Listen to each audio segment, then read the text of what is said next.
सभी को मेरा प्यार भरा नमस्कार, आत्मवंदन। पीएमसी ध्यान नेपाल के इस आनापानसती ध्यान सत्र में आप सभी का हृदय से बहुत-बहुत स्वागत करती हूँ। अपने गुरु ब्रह्म ऋषि पितामह और सभी गुरुओं को नमन करते हुए हम आज का सत्र आरंभ करते हैं। तो आज हमारे साथ हमारी प्रिय वृंदा जी जुड़ेंगी और हम देवराहा बाबा के मैसेजेस उनसे लेंगे। उससे पहले हम एक छोटा-सा 20 मिनट का ध्यान करते हैं। तो सभी बैठ जाएँगे ध्यान की स्थिति में। पूरी तरह से कंफर्टेबल होकर, जिन्होंने चश्मे लगाए हैं उतार दीजिए। पैरों को क्रॉस करते हुए, हाथों को क्लैस्प करके, उँगलियों में उँगलियाँ फँसाकर अपनी गोद में रख लीजिए। कोमलता के साथ अपनी आँखें बंद करते हुए हम आनापानसती ध्यान के माध्यम से अपनी साँसों से जुड़ते हुए ध्यान करेंगे। तो पहले अच्छी तरह से शांत होते जाइए, रिलैक्स होते जाएँ और 3-4 गहरी लंबी साँसें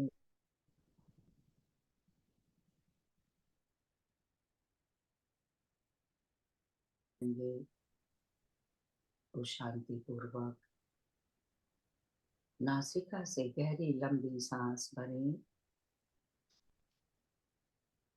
गहरी लंबी साँस पूरे लंग्स भर जाएँ तो साँस खाली कर दीजिए। दिन भर की थकान दूर होती महसूस करें। लगातार साँसें भरते जाएँ, खाली करते जाएँ। अपने शरीर के एक-एक अंग को देखते हुए, उसका धन्यवाद करते हुए और रिलैक्स करते जाइए। शरीर का ऊपरी भाग,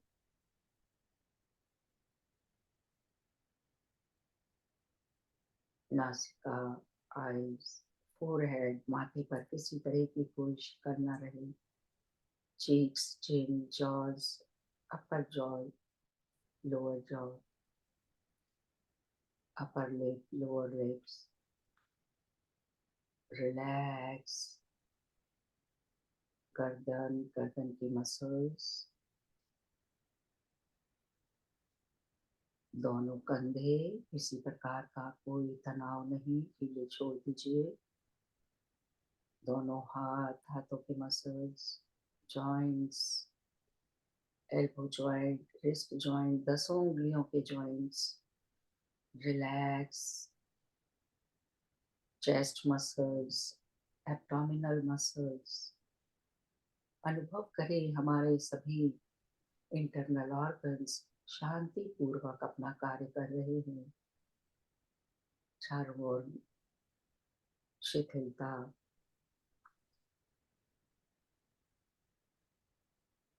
पेल्विक रीजन शिथिलता महसूस करिए।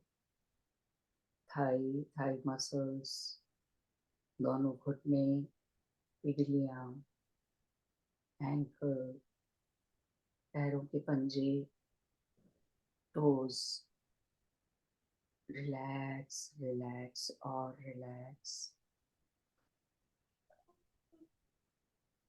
जहां कहीं भी स्टिफनेस अनुभव कर रहे हो, उसको ढीला छोड़ दीजिए, रिलैक्स कर लीजिए।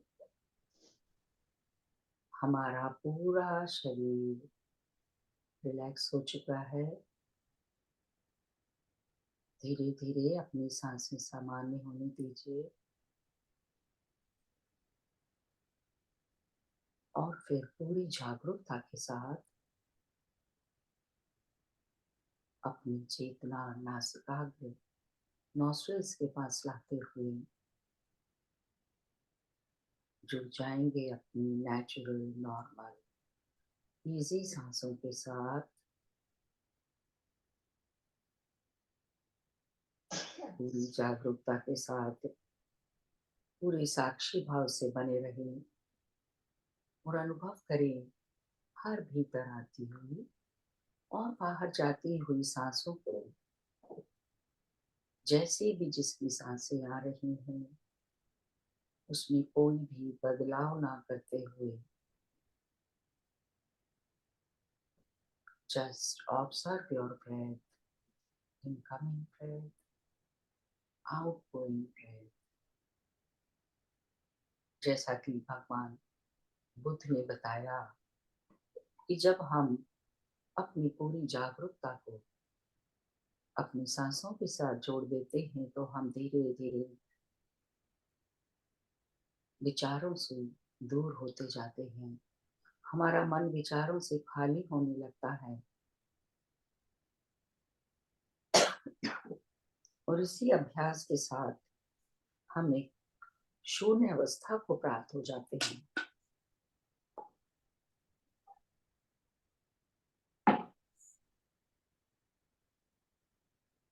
और यही शून्यता ध्यान की वो पावन स्थिति है जिसमें हम अपने सहस्त्रार से ब्रह्मांडीय ऊर्जा ग्रहण कर पाते हैं।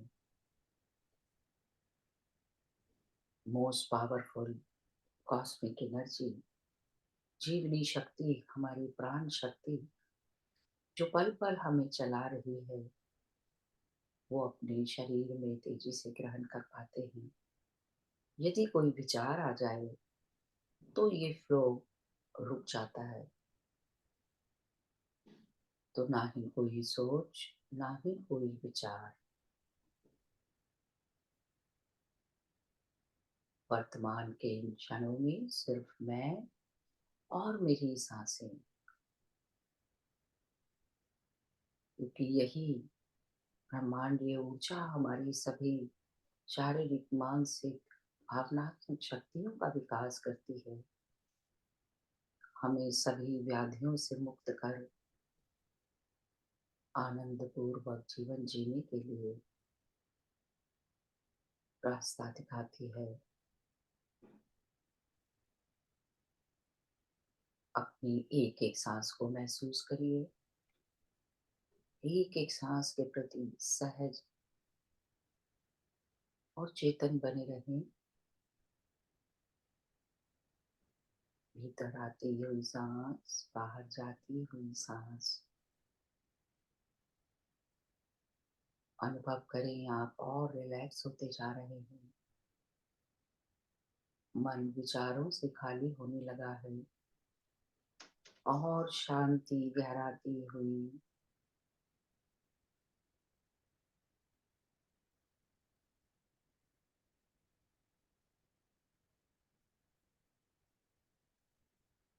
धीरे धीरे हम उस शून्यता की ओर बढ़ रहे हैं। अनुभव करें शरीर में बढ़ती हुई उस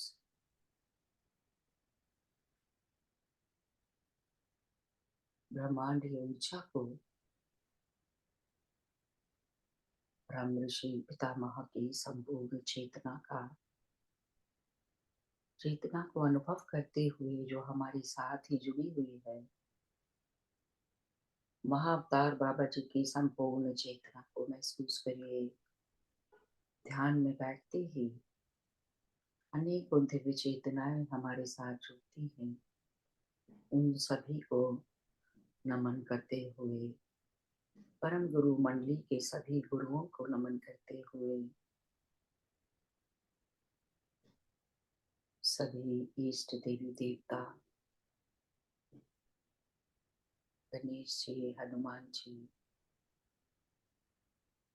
सभी ऋषि मुनि, महर्षि, एंजल्स, आर्कएंजल्स, अनेकों प्लैनेट्स के देव, असेंडेड मास्टर्स जो 24 घंटे हमारी ध्यान में मदद करने के लिए हमारे साथ बने रहते हैं। सीरियन मास्टर्स और कुटूरियंस, पिलीरियंस, अनेकों दिव्य चेतनाओं को अनुभव करते हुए महसूस करें हम सभी एक विशाल डिवाइन गोल्डन पिरामिड के नीचे बैठकर आनापानसती ध्यान कर रहे हैं। तेजी के साथ शरीर के कण कण में भरती जा रही उस ऊर्जा को महसूस करिए। सिर से लेकर पैरों तक प्रेम, प्रकाश और ज्ञान से भरी ऊर्जा शरीर के कण कण को शुद्ध कर रही है, प्रकाशित करते हुए एनर्जाइज करती जा रही है।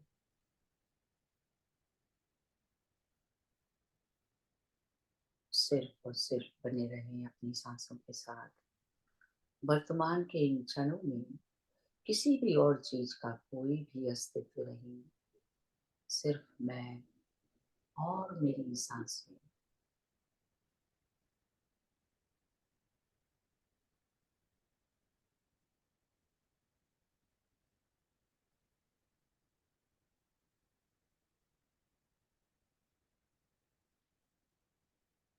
एक एक सांस के साथ एकाकार होते हुए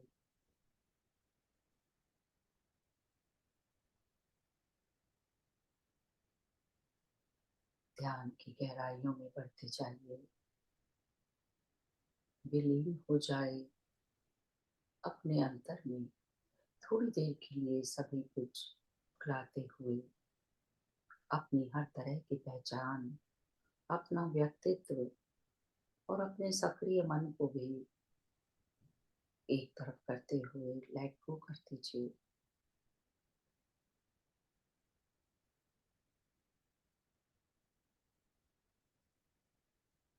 इधर आती हुई सांस, बाहर जाती हुई सांस। इसी प्रकार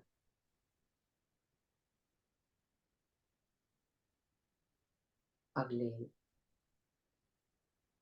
8 मिनट हम इसी तरह जुड़े रहेंगे। एक एक सांस को महसूस करते रहें। हर भीतर आती हुई सांस आपको ध्यान की गहराइयों में ले जा रही है। प्रेम, प्रकाश और ज्ञान से भरी हुई। और हर बाहर जाती हुई सांस आपके सभी तनाव, स्ट्रेस, हर नेगेटिविटी बाहर ले जाती हुई। महसूस करिए मास्टर्स, हर सांस के साथ ध्यान की गहराइयों में खो जाएं।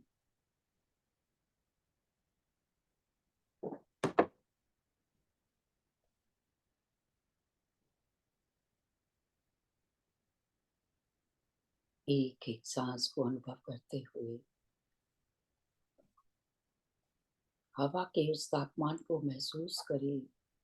नासिका के अंदर हर सांस एक हल्की सी शीतलता अनुभव करा रही है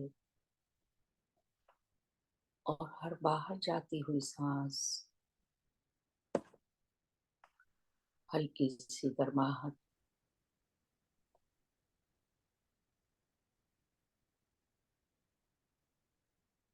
इसी के साथ बने रहें अपनी सांसों के साथ।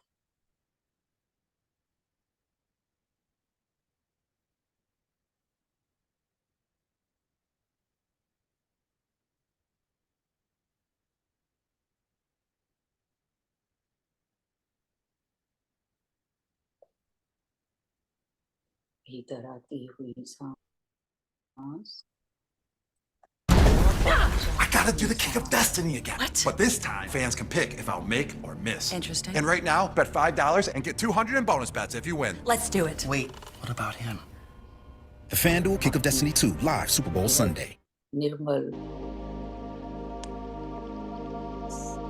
और सुंदर सांसों के साथ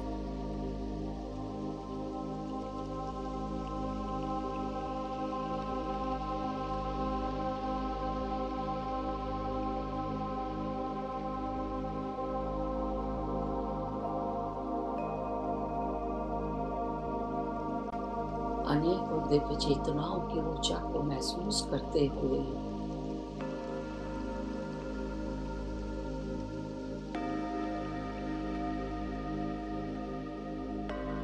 विलीन हो जाएं।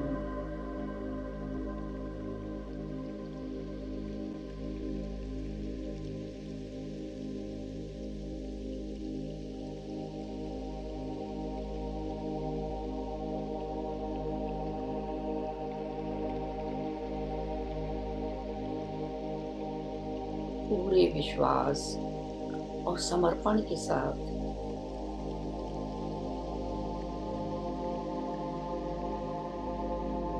बह जाएं अपने अंतर में।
आखिरी 3 मिनट दोस्तों।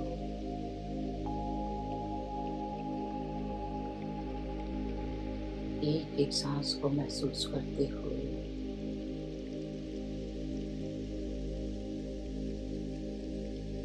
बने रहें अपनी सांसों के साथ।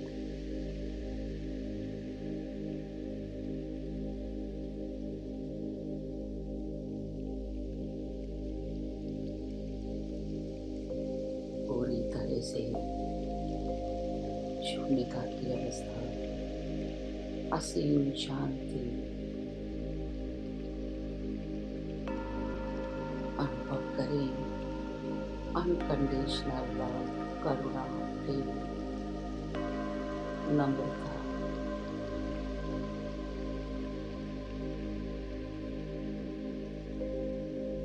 अपना ध्यान अपने हृदय चक्र पर ले आइए।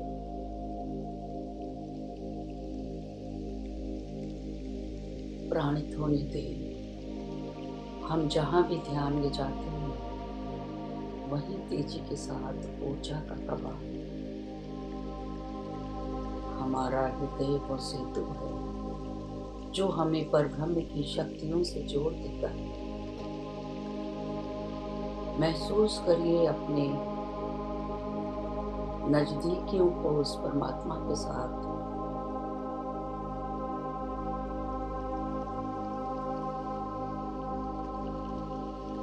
अपनी संपूर्ण कृतज्ञता अर्पित कर दे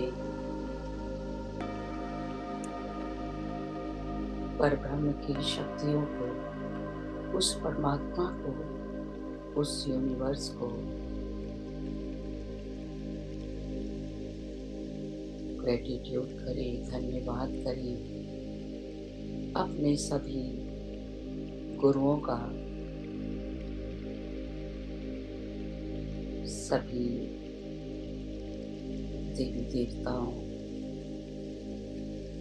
ऋषियों, महर्षियों, अनेकों दिव्य चेतनाएं जो हमारे साथ जुड़ी, सभी को कोटि कोटि नमन, कोटि कोटि धन्यवाद। अपने परम पूज्य माता पिता का धन्यवाद करिए। पांचों तत्वों का धन्यवाद और अपने देवालय रूपी इस शरीर का धन्यवाद करते हुए जिसमें मैं बैठकर साधना कर पा रही हूँ, जिसमें मेरी आत्मा वास करती है। शरीर के कण कण का धन्यवाद करते हुए धीरे धीरे ध्यान से बाहर आने का प्रयास करिए। अपने भौतिक शरीर को महसूस करिए, चारों ओर के वातावरण को अनुभव करिए। अपनी दोनों हथेलियां अलग करते हुए अपनी आंखों पर रखेंगे। 5, 4, 3, 2, 1 और 0। पलकें खोलते हुए एक नई ऊर्जा, नया शरीर अनुभव करते हुए जैसे ही रेडी हो जाएं ध्यान से बाहर आ जाइए। Thank you, thank you, thank you. आप सभी का बहुत बहुत धन्यवाद। so much. Thank you. Thank you. Thank you, ma'am. Thank you. Thank you जी। नमस्कार, नमस्कार वृंदा जी। Thank you, Saraswati ma'am. My little fine. Yes. बहुत बहुत स्वागत करती हूँ मैं आपका। जी, आत्मवंदन सभी को। आत्मवंदन मैम। जी, आत्मवंदन सभी को, आत्मवंदन। जी वृंदा जी, मैंने आपको होस्ट बना दिया है। अरे मुझे होस्ट मत बनाओ, आज मुझे जल्दी निकलना है। मेरे को बनाना पड़ेगा ना अब। अच्छा, आप वापस मुझे बना दीजिए। हाँ, अब तो मैं बना देती हूँ। जी जी।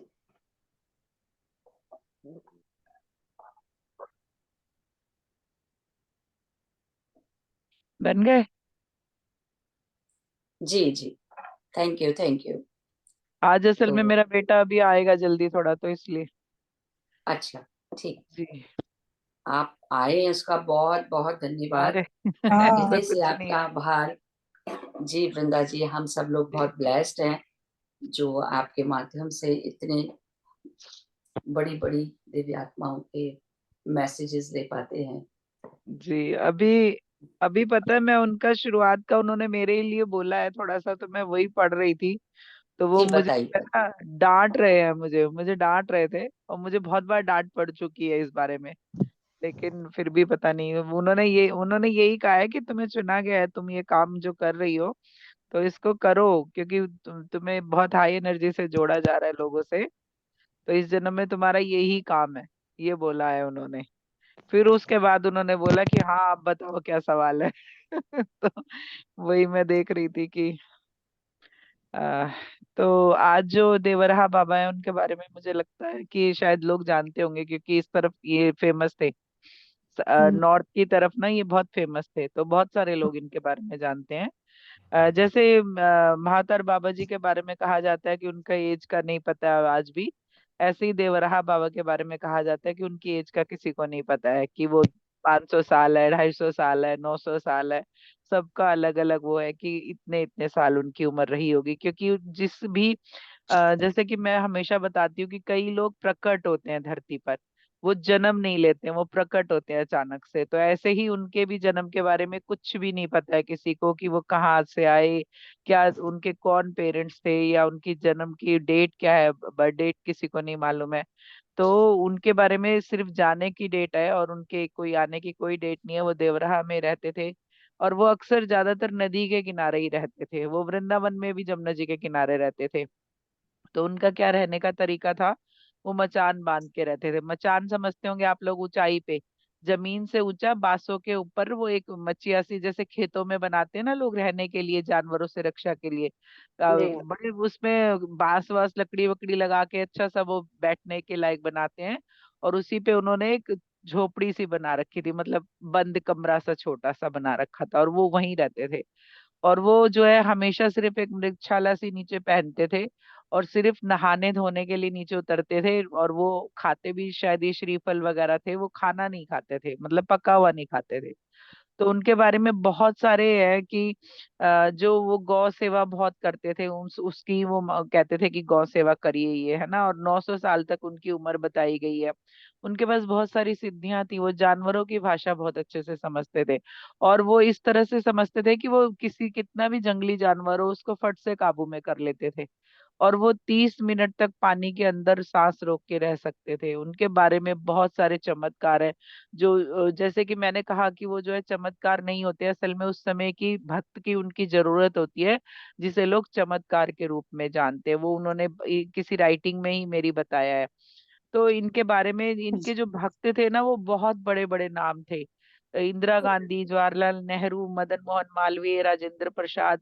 राजेंद्र प्रसाद के लिए तो शायद कहा जाता है कि जब वो छोटे थे ना तब भी उनसे मिलने गए थे, और जब वो राष्ट्रपति बन गए थे तब भी उनसे मिलने गए थे। तो सोचिए उनकी कितनी उम्र थी, है ना।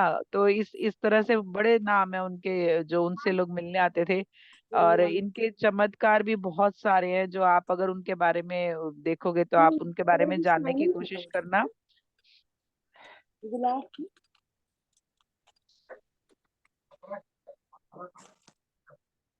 कहाँ पड़ा? ऊपर से गिरा है।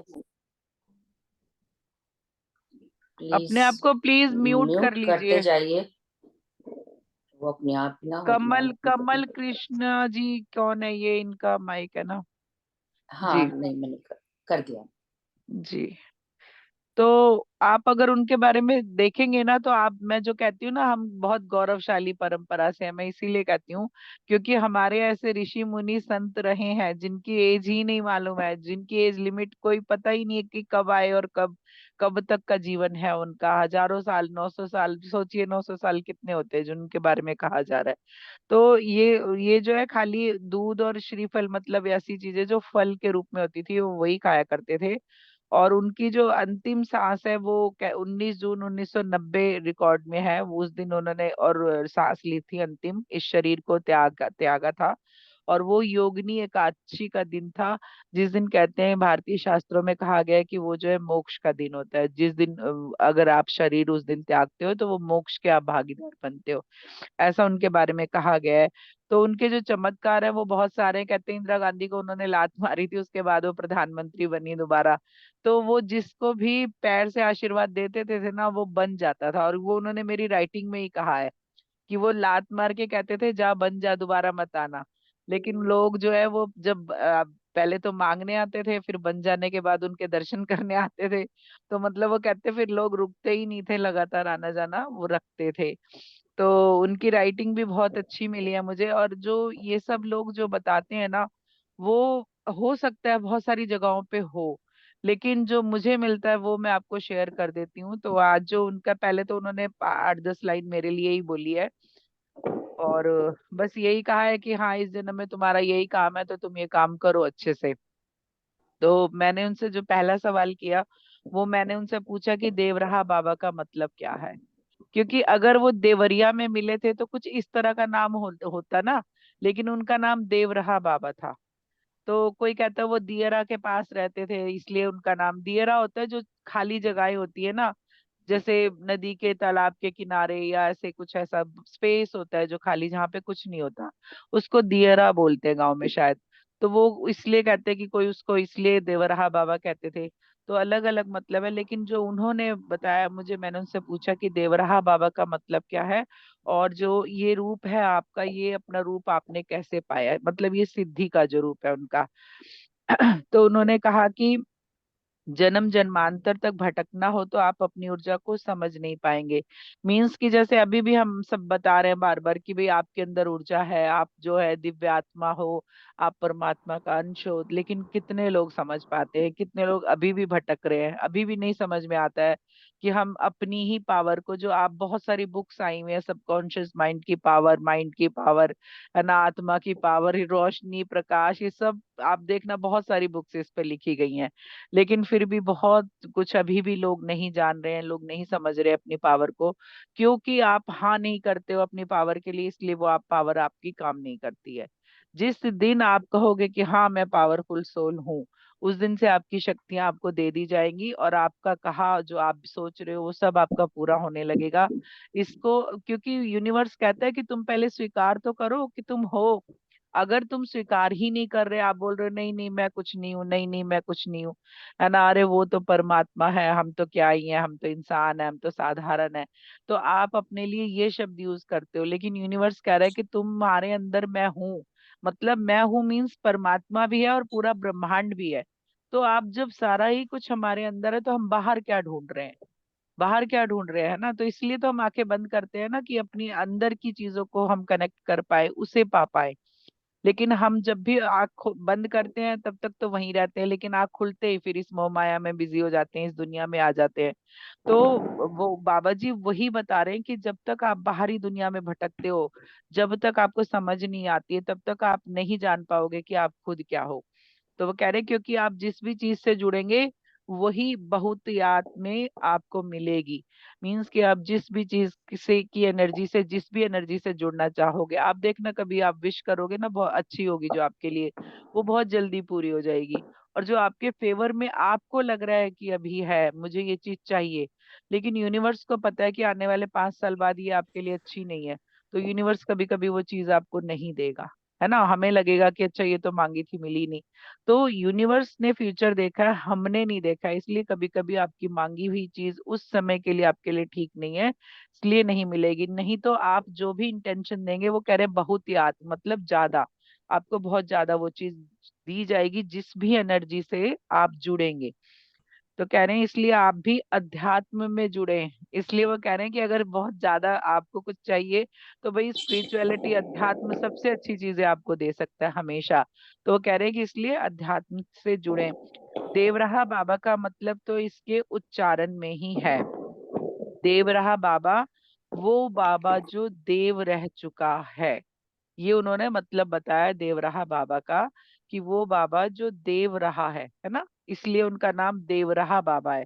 तो वो कह रहे हैं इसलिए हम सभी जो है इससे जुड़ नहीं पाते हैं, जिसके नाम में ही उसका भूत छिपा है।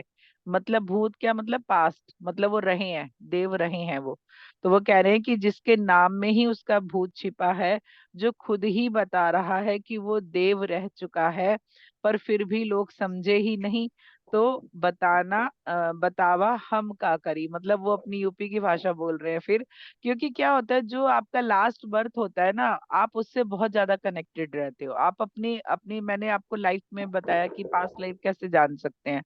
आप अपनी पास्ट लाइफ भी इस तरह जान सकते हैं, आपकी पसंद नापसंद से, अट्रैक्शन से, है ना। आपकी जो है, आप देखना कभी अगर एक एग्जांपल देखो, जैसे किसी को, कोई है साउथ में रहता है, उसने नॉर्थ कभी नहीं देखा, लेकिन उसे जो है जयपुरी चीजें बड़ी पसंद आती हैं, है ना। उसे लगता है ये मिल जाए, मुझे जाना है वहां पे। क्यों? क्योंकि आपको वहां पे आप रह चुके हो, आपका वो जन्म पिछला वाला वही था। इसलिए जो सोल उस चीज को, जो जहाँ पे जैसे ज्यादा सुख या बहुत ज्यादा दुख मिला होता है ना, तो लास्ट वाले बर्थ से आत्मा कभी कभी कनेक्ट रहती है। तो उसको वो अट्रैक्शन होता है वहां पे, या उसकी ज्यादातर पसंद नापसंद वहीं से जुड़ी होती है। तो इस तरह आप भी जान सकते हो। मैम कोई किसी का माइक ऑन है अभी भी। तो इस तरह आप जान सकते हो कि आपकी आपकी जो है पिछली लाइफ क्या थी, और आपका जन्म कहाँ पर हुआ था। इस तरह से भी आप जान सकते हो। तो फिर उन्होंने बोला कि आ, तो बतावा हम क्या करी। तो कह रहे जब मेरे नाम में ही देवराहा बाबा है, तो देवराहा मैं खुद ही बता रहा हूँ कि मैं देवराहा हूँ, लेकिन आप जो है समझ नहीं रहे, तो बताओ फिर मैं क्या करूं। फिर वो कह रहे हैं हम हूं तो अपने आप के जतावे के ना चाही, है ना। अब ये कि वैसे ये भाषा मेरी ही है, लेकिन मैं हमेशा से शहरों में रही हूँ, तो इसलिए मुझे बोलने में भी परेशानी होती है, समझ सारी आती है, लेकिन मैं बोल नहीं पाती हूँ। तो वो कह रहे हैं कि हमहू तो अपने आप के जतावे के ना चाही, मतलब मैंने जो है अपने आप को जताना नहीं चाहा। मतलब मेरे मेरे को पता है कि मैं देव रही हूँ, मान लो एक तरह से, और मैं सबको बता रही हूँ कि हाँ भाई मैं तो पिछले जन्म में ये थी, हाँ मेरा तो वहां पे ये जन्म था, अच्छा मेरे पास तो ये पावर है। तो क्या है, मेरे में इसका मतलब अहंकार है, मैं सबको बता रही हूँ। लेकिन उन्होंने कहा कि मुझे बताना ही नहीं था किसी को कि मैं वो हूँ, क्योंकि जब मैं नाम से बता रहा हूँ तो आप नहीं समझ रहे हो, तो इसलिए मुझे किसी को जताना नहीं है ये। तो वो कह रहे हैं तो यह का बदे हम दुनिया से दूर ऊपर अपना ठिया बनाए। तो कह रहे हैं इसीलिए जो है मैंने दुनिया से दूर अपना ऊपर ठिया बनाया, मतलब ठिया मतलब रहने की जगह। पर उहों आप जाने की सबे आवत जात रहें, पर हम कभऊ न कबे अपने शिष्यों की खातिर ऊ जो कहें सो उनके बदे सही रहा वो दिया उन्होंने। जो वो कह रहे हैं कि जो मैंने वो दिया, वो कह रहे हैं कि मैंने जो है, मेरे जो मैंने मना किया, मैंने ऊपर रहना शुरू किया, लेकिन तब पर भी जो है सब आते जाते रहे।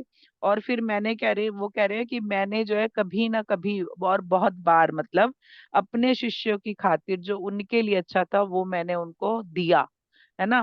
फिर वो कह रहे हैं कि जो उनके लिए सही था वो उन्हें दिया। तो उन्होंने कहा देखा जाए तो संत की वाणी वो ईश्वर के भी माने के पड़ी। मतलब वो कह रहे हैं कि संत की वाणी जो है उस ईश्वर को भी माननी पड़ती है। क्यों? क्योंकि वो संत जो है कभी झूठ नहीं बोलते, वो हमेशा पॉजिटिव एनर्जी में रहते हैं, वो भक्ति में रहते हैं, वो ध्यान में रहते हैं, है ना। वो ईश्वर में लीन रहते हैं एक तरह से, आप समझिए। तो इसलिए ईश्वर जो है उनकी वाणी को मानता है, मतलब वो किसी को श्राप दे दे तो भी मान लेंगे, किसी को आशीर्वाद दे दे वो तब भी मान लेंगे, क्योंकि वो उन्हीं से जुड़े हुए हैं एक तरह से। ईश्वर को अपने अंदर वो पहचान गए हैं, जान गए हैं। इसीलिए जिसके लिए जो अच्छा होता है वो कर देते हैं वो। तो वो कह रहे हैं कि संत कभू झूठ ना बोले, यही करे जितना भी लोगन के आशीर्वाद देनी वो सब फलित भये। तो वो कह रहे हैं क्यों क्यों ईश्वर मानता है उनकी वाणी, क्योंकि वो कभी झूठ नहीं बोलते हैं। तो वो कह रहे हैं कि इसलिए जितने भी लोगों को मैंने आशीर्वाद दिया उन सबको वो फलित हुआ, उन्हें वो उसका फल मिला, जो मैंने कहा उनके साथ वैसा ही हुआ। तो मैंने उनसे पूछा कि फिर ये जो रूप आपने पाया है, फिर वो उसका जवाब दे रहे हैं कि ए रूप पावे के लिए, फिर वो खुद ही कंफ्यूज हो रहे हैं। तो वो बता रहे हैं कि अरे हम तो एका बोलत हई, मतलब अरे मैं क्या बोल रहा हूँ, है ना। मतलब वो इतनी देर से अपनी यूपी की भाषा बोल रहे हैं, फिर खुद ही वो कह रहे हैं कि अरे मैं ये क्या बोल रहा हूँ, है ना। फिर वो हिंदी में बोलने लगे। तो उन्होंने बोला तो ऐसा रूप पाने के लिए ही हमने अपने जन्मों की साधना की। आप जाने कि ये सब इस जन्म से पहले के जन्मों से है। जित कितनी गिनती तो हम नहीं जानते, पर हाँ हम कृष्ण के साथ ही रहे हैं। तो फिर वो जब हिंदी पे आए तो फिर उन्होंने बताना शुरू किया कि ये सब जो ये मेरा रूप है, ये पाने के लिए आप जानो कि मैंने बहुत जन्मों की साधना की है, और कितने जन्मों में साधना की है ये तो मुझे याद नहीं है, गिनती मुझे नहीं पता है। पर हाँ, आप जानो कि हम कृष्ण के साथ ही रहे हैं। अब अभी क्या होता है कि जैसे मैंने एक बार पता नहीं किसकी राइटिंग पढ़ी थी, तो उसमें उन्होंने बताया था ऐसे ही कुछ के कृष्ण के साथ थे, वो राम के साथ वन में थे। तो बाद में मैंने जाके ढूंढा तो वो सचमुच ही उनके नाम बताए गए कि ये नाम से वो थे। तो मतलब उन्होंने मुझे सिंपल तौर पे बताया कि वो कृष्ण के साथी थे। मतलब कृष्ण के साथी थे इसका मतलब कोई बहुत नजदीकी थे कृष्ण के, है ना। पर जब जब भी कोई अवतार धरती पर आए तो हम उनके साथ आए। मतलब वो सोचिए कि कितने शक्तिशाली आत्मा थी वो, और कितनी पावरफुल थी, कितनी उनमें एनर्जी थी। यूनिवर्स को जो है एक तरह से आप समझिए कि यूनिवर्स ने हमें ब्लेसिंग्स के तौर पे हमारे जमाने में उन्हें भेजा हुआ था, है ना। क्योंकि वो कह रहे हैं कि जब जब भी कोई अवतार आए तब तब मैं धरती पर उनके साथ आया। पर कभी भी हमने अपने को किसी से परिचय नहीं करवाया। कृष्णा के साथ हम द्वारका में रहे, और राम के साथ हम वन में रहे। अब वो क्लियर कर रहे हैं कि कृष्ण के साथ में द्वारका, मतलब उन्हें द्वारका में मिले होंगे वो। द्वारका में पूरी उम्र कृष्ण के फिर वो साथ रहे। और राम के साथ उन्होंने आगे बताया है कि राम शायद उन्होंने कि कैसे मिले थे राम के साथ, तो राम के साथ वो वन में थे। तो इन सब के साथ के बाद हमने हर युग में जन्म लिया, क्योंकि हमने अपनी यात्रा स्वर्गलोक, देवलोक, ब्रह्मलोक और ज्ञानगंज के साथ 108 से लेकर जो 165 आयाम है। मतलब अभी बहुत सारे लोग कहते हैं कि 108 आयाम है, लेकिन इन्होंने बताया है कि 108 आयाम के बाद भी है, 165 आयाम है। हम जो अभी 5th डी में जा रहे हैं ना, तो आप सोचिए कि 165वें आयाम का क्या हाल होगा। ये 105 जो हम 5 में ही इतनी एनर्जी में जाने वाले हैं। तो वो बता रहे हैं कि जो उन्होंने बहुत सारे डायमेंशन में जन्म लिया है, वो स्वर्ग लोक, देवलोक, ब्रह्मलोक, इसके अलावा जो 108 के बाद वाले डायमेंशन है उनमें भी बहुत सारे डायमेंशन में उन्होंने जन्म लिया है। और फिर उन्होंने बताया क्योंकि हमने हर बार अपनी ऊर्जा बढ़ाई, तो क्या हम यही धरती पर रहते, हम तो लगातार हर जन्म में स्थान बदल रहे थे। अभी हम लोग अपनी इतनी एनर्जी क्रिएट कर रहे हैं और हम 5th डी में जा रहे हैं। तो जब हम 5th डी में जाएंगे और हम अपनी सेपरेट एनर्जी भी अगर बढ़ा लेते हैं ध्यान ज्ञान से, तो हम अलग और अलग डायमेंशन में भी जाते हैं। और हम आपको मैंने पिछले अगर मैं अभी कभी पढ़ूंगी वो हम किस ग्रह से आए हैं वो वाले में बताया गया है कि हम सब लोग अलग अलग बाहर वाले डायमेंशन से ही आए हुए हैं धरती पर।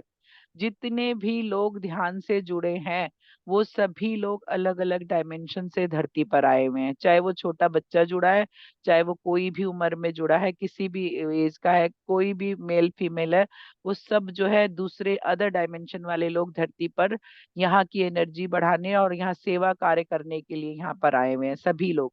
तो फिर उन्होंने कहा कि अब हम जो है अगर अपनी ऊर्जा बढ़ा लेते हैं तो क्या सिर्फ हम धरती पर ही रहते हैं? नहीं, वो कह रहे हैं इसलिए मैंने लगातार हर जन्म में अपनी जगह बदली है।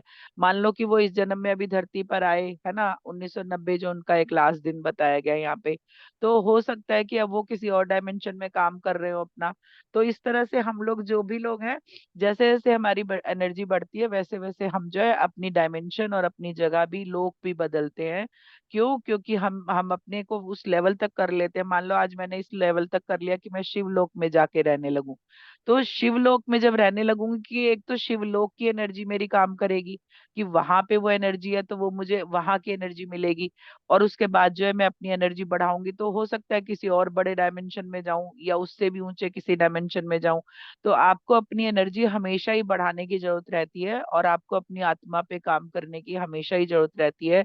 आप चाहे किसी भी तरह से धरती पर आए, कोई भी रूप और नाम लेके, लेकिन आपकी आत्मा के लिए हमेशा एक जगह रखिए खाली, जब आपका थोड़ा सा समय अपनी आत्मा के लिए रहे। क्यों? क्योंकि हम सिर्फ आके खाली एक जन्म बिता के हमें नहीं जाना है। अगर आप ऐसे चले गए तो आपका एक जन्म व्यर्थ है ही। फिर आपको जो है अपनी इस जन्म की इच्छाओं के लिए और जो आपने अधूरे काम छोड़े हैं उसके लिए फिर से कोई जन्म क्रिएट करना पड़ेगा। अगर आपने कोई इच्छा रखी है और वो शिद्दत से रखी है, आपकी पूरी नहीं हो पाई आपके आखिरी सांस तक, तो अब आत्मा उस इच्छा को पूरी करने के लिए फिर कोई बर्थ क्रिएट करेगी, है ना। जैसे मैंने कहा ना, मुझे मैसेज मिला है कि अब मुझे कोई इच्छा नहीं रखनी है। तो क्यों नहीं रखनी है? क्योंकि वो मास्टर कह रहे हैं कि तुम्हारी सारी इच्छाएं हम अपने आप से पूरी कर देंगे जो तुम्हारे मन में एक बार भी आई। आपने मांगना नहीं है। मांगना मीन्स कि अगर मैं कहती हूँ कि मैं, जैसे एग्जांपल देती हूँ कि भाई मैं तो रानी बन के रहना चाहती हूँ, इससे आप समझो अपनी विश को, किसी भी विश को आप जोड़ सकते हो, है ना। तो अभी क्या है, वो मेरी विश पूरी नहीं हुई, अब मैं चली गई मान लो, तो अब चली गई, तो अब मेरी ये विश आखिरी सांस तक अगर रह गई, तो उसके लिए फिर मुझे वो यूनिवर्स फिर एक मौका देगा कि चलो ठीक है आप रानी बन के रहो। लेकिन भाई मुझे तो मोक्ष में जाना है, तो मैं क्यों ये विश करूं कि मुझे रानी बनना है, मुझे तो भाई मोक्ष में जाना है, मुझे अपने हिसाब से अब धरती पे आना है। मुझे ये आने जाने का चक्कर जो है, कहते हैं ना 84 का फेर, अब ये खत्म करना है, मुझे नहीं रहना इस तरह से। तो इसलिए हमेशा आप सरेंडर मोड पे रहेंगे ना, तो जो आपके लिए अच्छा है वो यूनिवर्स खुद आपको प्रोवाइड करेगा, आपको मांगने की जरूरत नहीं रहेगी अगर आप सरेंडर मोड पे हैं, है ना। तो फिर वो कह रहे हैं कि जब जब एनर्जी बढ़ती है तो आपके लोक भी बदलते हैं, आपकी डायमेंशन भी बदलती है, आप वहां पे अलग तरह से जन्म अपना क्रिएट करते हो। तो फिर वो कह रहे हैं तो कई जन्म हमारे अलग अलग डायमेंशन में हुए, सतयुग, द्वापर, त्रेता, कलयुग, हर युग में हमने जन्म लिया। सतयुग में 2 से 3 बार वो बता रहे हैं मैंने जन्म लिया। द्वापर में उन्होंने 5 बार जन्म लिया। जो त्रेता युग है उसमें उन्होंने 2 बार, और कलयुग में उन्होंने 7 बार कह रहे हैं मैंने जन्म लिया है। अब सोचिए कि उनका तो यही जन्म कोई 500 800 900 साल बता रहा है, तो उसके बाद भी 7 7 जन्म उससे पहले के भी उनके इस कलयुग में है। फिर उन्होंने कहा क्योंकि कलयुग में साधना के द्वारा अपनी ऊर्जा को बढ़ाना आसान है। क्योंकि कलयुग के लिए कहा जाता है, सतयुग में ना बैठ के जंगलों में हजारों हजारों साल तक आपको साधनाएं करनी पड़ती थी, तब जाके कभी भगवान जो है प्रकट होते थे। आज तो आप बैठ के जो है 40 दिन ध्यान कर लो तो भगवान प्रकट हो जाते हैं, आपके ध्यान में आ जाते हैं दर्शन देने। तो कहते हैं कलयुग नाम आधारा, मतलब कलयुग में आपने नाम भी उनका मन से ले लिया ना थोड़ी देर, तो वो आ जाते हैं। तो इसलिए वो कह रहे हैं कि कलयुग में ना अपनी एनर्जी बढ़ाना बहुत आसान है। तो मतलब आप सब लोग जो हो बहुत भाग्यशाली हो कि आप इस युग में आए हो, कि थोड़ी सी ध्यान साधना आपकी बहुत सारे वे में आपको 1000 गुना करके मिल रहा है उसका रिजल्ट। तो वो बता रहे हैं कि कलयुग में जो है इस एनर्जी को बढ़ाना बहुत आसान है, क्योंकि इस समय आप संसार में रहकर भी सन्यासी हो सकते हो। जैसे मैं कहती हूँ कि वानप्रस्थ होना, वानप्रस्थ जरूरी नहीं है कि अब जो हम जंगल में जाके जो है वनवासी हो जाएंगे। वानप्रस्थ अब मन का करना होता है। इस युग में मन का वानप्रस्थ करना होता है, कि आप मन से जो है सोच लीजिए कि मैं इन सब से अब अलग हो गई हूँ, मुझे जो है अपने लिए काम करना है, ये जो सारा सब कुछ है अब ये आगे आने वालों का है, अब मेरा इसमें कुछ भी नहीं है। जब आप ये सोच लेते हैं तो एक तो सबसे पहली बात घर में शांति हो जाती है ना। क्योंकि वो अधिकार भावना खत्म हो जाती है ना आपके अंदर की, कि ये मेरा वो मेरा है ना, ये मेरा हक है, तो ऐसा क्यों हुआ वैसा क्यों हुआ, ये सारे सवाल आपके खत्म हो जाते हैं। और आप जो है जो डिटैचमेंट के साथ रहना सीख जाते हो, और वो सीखना बहुत मुश्किल होता है। अभी भी हम सीख ही रहे हैं, अभी हम उसमें आए नहीं है, वननेस में और डिटैचमेंट में हम आए नहीं है। अभी भी बहुत सारी चीजें हमें अट्रैक्ट करती हैं, अपने की भावना आती है ना। बहुत सारी चीजों में वननेस खत्म हो जाती है, पता नहीं कब हम कहाँ से कहाँ पहुंच जाते हैं, और थोड़ी देर बाद सोच आती है कि नहीं ऐसे नहीं ऐसे, है ना। तो इसलिए वो सारी चीजें वो बता रहे हैं कि जब आप ये सब चीजें समझ लोगे, एनर्जी के खेल को समझ लोगे, तब जो है आपको जो है ये सन्यासी होना क्या है वो पता चल जाएगा, कि कपड़े बदल के और जंगल में जाके रहना ही सन्यास नहीं है। संसार में रहते हुए सन्यासी होना सबसे बड़ा एक जो है ना, आप समझिए कि आपके लिए बड़ा चैलेंज है संसार में रहते हुए सन्यासी होना। वो बहुत मुश्किल है, क्योंकि रोज ही आपको कुछ ना कुछ ऐसा फेस करना पड़ेगा जो आपको वापस से खींच के लाएगा यहाँ पे। तो वो जो एक चेहरे पे मुस्कान हर एक के लिए, जो प्यार की एनर्जी हर एक के लिए, डिटैचमेंट की एनर्जी हर एक के लिए, वो सीखते सीखते ही आएगी मास्टर। कभी भी चमत्कार नहीं होता कि आप आज मैं आप ये कह रही हूँ मेरे ही अंदर आ गई है, ऐसा भी नहीं है। मेरे अंदर भी बहुत बार बहुत चीजें आती, फिर मैं अपने को साइड करती हूँ, नहीं नहीं मुझे इसमें नहीं जाना है ना। तो आपको समझ आ रही है ना, ये भी बड़ी बात है कि आपको इस एनर्जी में नहीं जाना है।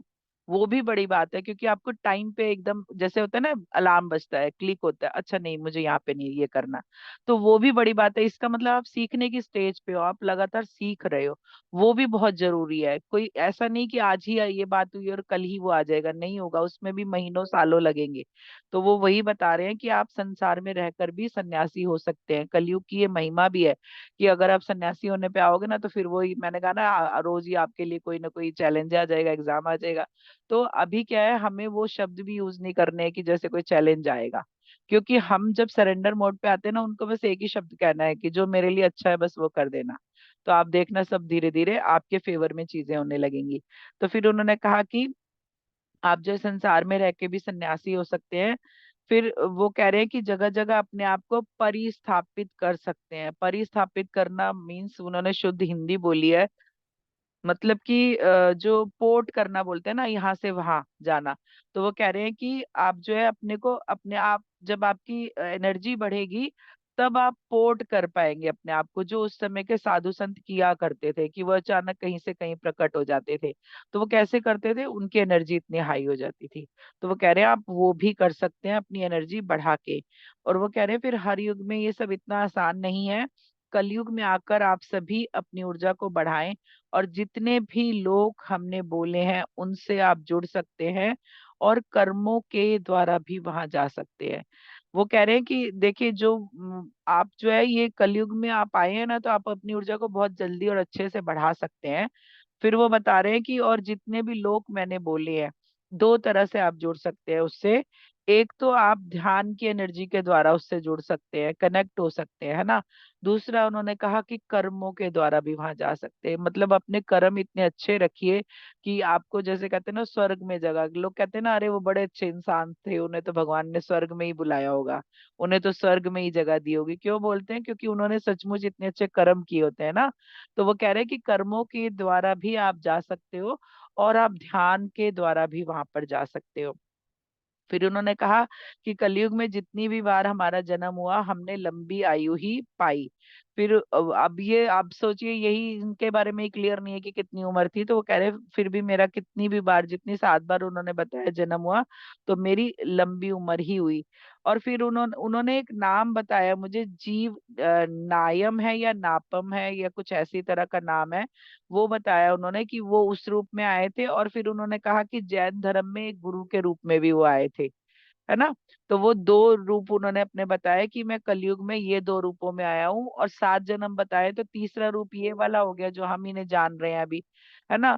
तो 3 रूप उनके ये हो गए, उसके बाद उनके 4 कोई और भी जन्म है इस कलयुग में। फिर उन्होंने कहा कि इन रूपों में भी हम ही थे। हम एक साथ जो है हमने कई बार दो दो जन्म एक साथ लिए हैं, मतलब उनकी कॉन्शियसनेस ने एक साथ एक ही समय पे दो जगह भी जन्म लिए हैं, है ना।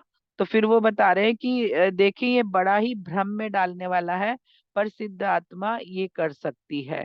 अभी जैसे मैं एग्जांपल देती हूँ कि जैसे हमारे कर्मा का जब चैप्टर चल रहा था, तो हमें क्या होता था कि हमने बहुत सारे कर्म किए होते थे।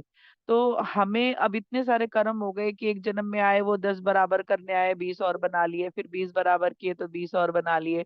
तो वो जो हम कर रहे थे ना, तो उसके लिए हमने क्या किया, हमने अपनी कॉन्शियसनेस के हिस्से किए कि हम जो है एक जन्म में यहाँ पे, एक हमारा ये जन्म है, यहाँ पे मैं 10 कर्मा बराबर कर रही हूँ। मेरा दूसरा जो जन्म है वो वहां पे है, मैं वहां पे भी कर्मा बराबर कर रही हूँ। तो पहले तो ये किया मैंने, अभी पता चला अरे कर्मा तो अभी भी बहुत सारे रह गए, तो मैंने फिर 2 के बदले अपने 4 जन्म क्रिएट किए। तो कलयुग में कहा कहा जाता है ना कि आपकी शक्ल के 7 लोग धरती पर है।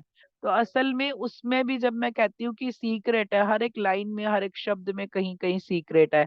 तो वो 7 असल में चेहरे नहीं बोले उन्होंने, 7 कॉन्शियसनेस बोली उन्होंने, कि आपकी 7 कॉन्शियसनेस एक साथ धरती पर रहती है या रह सकती है ना। क्योंकि आप अलग अलग जगह पे अपने को आप फील करोगे, आप कभी कभी देखना ऐसी फीलिंग होगी। मेरे तो इस समय ही यहाँ पे 2-3 मैंने देखे हैं, जो एक ब्रिटेन की राजकुमारी के रूप में देखा है, और एक मैं हूँ, और एक और है, 3 अभी इस समय अफ्रीका के सोमालिया में मेरे 3 रूप मैंने देखे हैं वो।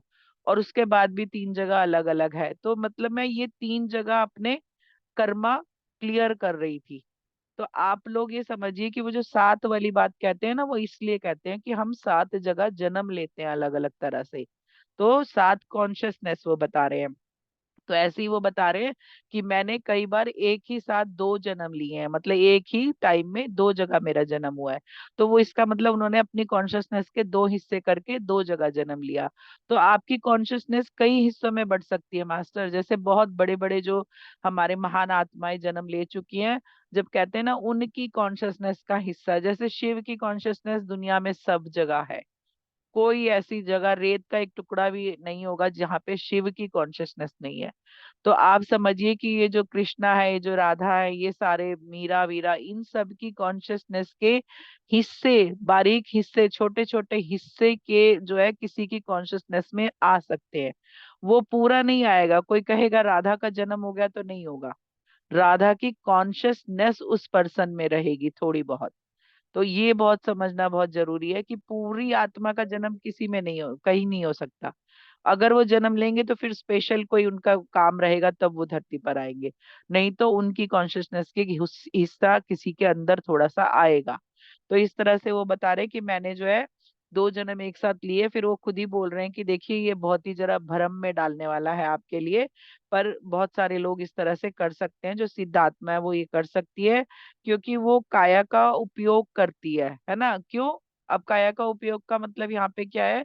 काया का उपयोग मीन्स कि अभी मैंने जो है कोई काम चुना, और मेरा वो काम इस शरीर में नहीं हो रहा है, तो मैं क्या करूंगी, कोई दूसरा शरीर क्रिएट करूंगी, या किसी और के शरीर में पर काया प्रवेश जिसे बोलते हैं ना, कि अगर मैं उस शरीर में प्रवेश करके वहां मेरा अगर कुछ काम पूरा होता है तो मैं वो करूंगी।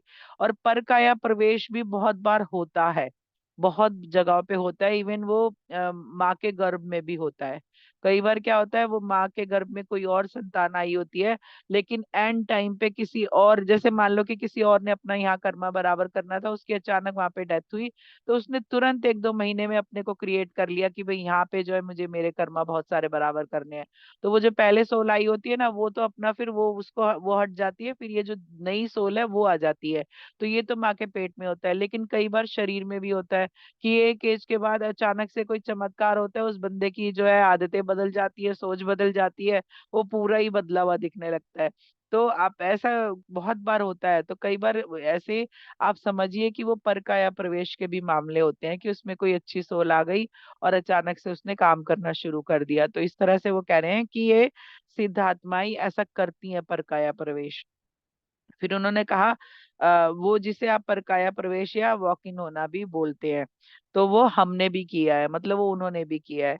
फिर वो बता रहे हैं कि ज्ञान पाने की प्यास ही हमें बार बार धरती पर लाती है, क्योंकि धरती पर ज्ञान पाने के ज्यादा रास्ते हैं, इसलिए हम बहुत बार खुद से धरती पर आए और बरसों बरस साधना के मार्ग में रहे। मतलब वो बता रहे हैं कि धरती पर आके ज्ञान बहुत मिलता है, और ज्ञान पाने के लिए ही लोग धरती पे अपना जन्म क्रिएट करते हैं। क्यों? लोग कहते हैं ना कि इस मानव शरीर के लिए देवता भी तरसते हैं। क्यों? क्योंकि इसके बहुत मजे हैं। सबसे पहले तो लोग कहते हैं वो जो माँ शब्द का यहाँ पे अर्थ है ना, जो माँ की एक एनर्जी है, बहुत सारे देवी देवता उसके लिए भी तरसते हैं कि यहाँ माँ का जो एक एनर्जी है वो चाहिए। और बहुत सारी चीजें ऐसी हैं जो धरती पर आने के लिए देवता भी कहते हैं मानव शरीर पाने के लिए तरसते हैं। तो हम उसकी वैल्यू कितनी कर रहे हैं ये हमें समझना पड़ेगा, कि जिस शरीर की वैल्यू देवता करते हैं, आप उस शरीर में आके उसकी कितनी वैल्यू करते हैं, है ना। फिर वो कह रहे हैं कि बरसों बरस साधना के मार्ग पे रहे। राम राज में हम जब वन में आए थे तो हमारा वन में आश्रम था। राम राज में जब हम आए थे तो हमारा वन में आश्रम था, जहाँ श्री राम आए और कुछ समय उन्होंने हमारे साथ बिताया। अब वो बता रहे हैं कि वन में कैसे मिले राम से। तो बता रहे हैं मेरा आश्रम था, मतलब वो किसी ऋषि मुनि के ही रूप में रहे होंगे। तो वहां पे कह रहे हैं राम आए और कुछ समय हमने साथ बिताया, और हम राम के आभारी हैं, उनके दिव्य रूप की ऊर्जा के आभारी हैं। हम उनसे मिलकर उस ऊर्जा को ग्रहण कर पाए। तो वो कह रहे हैं कि वन में मेरा आश्रम था और राम वहां पर आए थे, और राम की जो ऊर्जा है वो मैं रिसीव कर पाया, वो मैं ले पाया, तो इसलिए मैं राम का बहुत आभारी हूँ। फिर उन्होंने कहा कि आप सब समझ रहे होंगे कि क्यों हम सब अलग अलग अलग तरह से रहा करते थे, हम सबसे अलग अलग अलग रहा करते थे। तो उन्होंने कहा तो यही कारण है कि हम अक्सर अपने ठिए पर रहते ही नहीं थे। अब वो बता रहे हैं कि मैं क्यों ऊंचाई पर रहता था, क्यों दुनिया से दूर और अलग रहता था, क्यों किसी को अपने तक नहीं आने देता था। तो कह रहे उसका कारण ये था कि मैं अपने ठिए पे रहता ही नहीं था, क्योंकि उनके अंदर बहुत शक्ति थी ना, वो सशरीर ही कहीं जा सकते थे अदृश्य होके। तो फिर उन्होंने कहा कि हम तो हमारे लिए ऊर्जा की खोज में आत्मा रूप में यहाँ वहां जाते थे, और कभी कैलाश, कभी केदार, कभी शंग्रीला, देवलोक, ब्रह्मलोक, और अलग अलग डायमेंशन में भी हम जाया करते थे।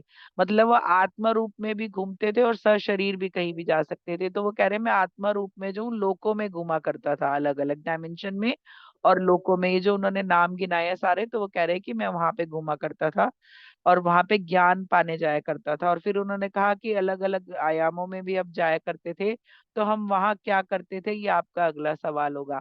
वो खुद ही पूछ रहे हैं और खुद ही बता रहे हैं। तो कह रहे हैं कि अब आप पूछोगे कि भाई मैं इतनी जगहों पे जाके करता क्या था। तो फिर उन्होंने कहा कि तो हम वहां जाकर ज्ञान चर्चा में भाग लिया करते थे। आप में से भी बहुत सी दिव्य आत्माएं इस तरह से इन लोगों के संपर्क में रहती हैं और आया जाया करती हैं। तो आप लोग समझिए कि जो हम लोग ध्यान में, ट्रांस में चले जाते हैं, कहीं खो जाते हैं, तो अक्सर करके आप इन डायमेंशन में आप गए होते हैं, या इस तरह की ज्ञान चर्चा में भाग लेने किसी और लोक में गए होते हैं। तो फिर वो कह रहे हैं कि वह आया जाया करती हैं आप, क्योंकि मनुष्य रूप में अपने उस रूप को नहीं जान पाते और आप भूल जाते हैं। तो आप कहते हैं कि अरे वो चीज दिखी थी, ऐसा कुछ फील हुआ, ऐसी कुछ चीज आई, फिर ये दिखा अचानक से। तो वो क्या है, इसका मतलब आपको कुछ कुछ याद है, मतलब आप गए तो कहीं थे, लेकिन आप पूरा नहीं याद कर पा रहे हो, आपको कुछ कुछ याद है। इसलिए मैं हमेशा से कहा जाता है कि जो ध्यान का एक्सपीरियंस है वो आप खुद ही समझ सकते हो, वो आपका अपना है।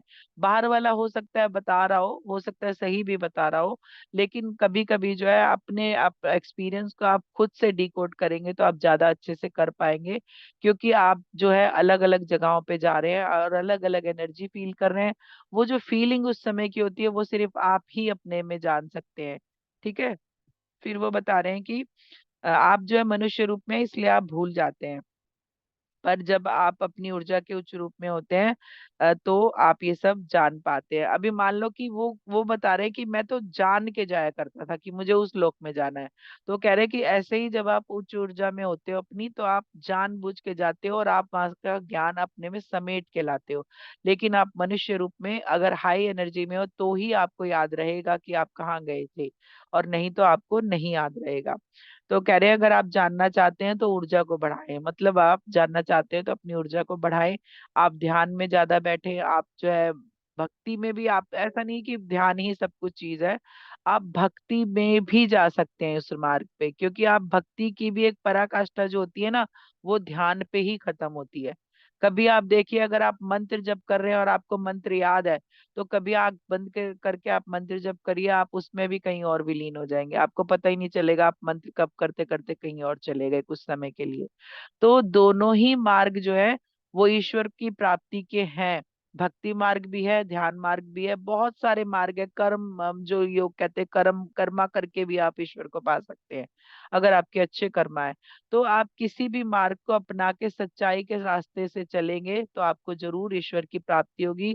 और ईश्वर की प्राप्ति के लिए आपको कहीं बाहर जाने की जरूरत नहीं है, आपके अंदर ही ईश्वर है। सिर्फ एनर्जी बढ़ा के आपको उसे समझना होता है, आपको उसे जानना पहचानना होता है कि आपके अंदर ईश्वर जो है वो किस रूप में है और आप उसे कैसे पा सकते हैं।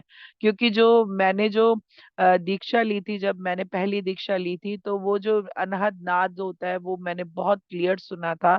तो अनहद नाद का प्रतीक ही बाहर घंटियां होती है जो हम मंदिरों में बजा रहे होते हैं, है ना। वो ज्योति प्रकाश रूप हमारी आत्मा है, वो जो हम दिए के रूप में जला रहे होते हैं। तो ये सारे जो है रूप है, वो हमारा एक सिग्नल है, वो एक एक तरह से आप समझिए कि आपको बताया जा रहा है कि जो ब्रह्मांड में है वही पिंड में है। तो वो जो आप पूजा पाठ बाहर कर रहे हैं ना, असल में वो आपके अंदर भी चल रही है लगातार। जब आप क्रिया योग की दीक्षा करेंगे ना, तो आपको पता चलेगा कि वो अपनी ही पूजा कराते हैं, क्योंकि आपके अंदर ही ब्रह्मांड है सारा, आपके अंदर ही परमात्मा स्थित है।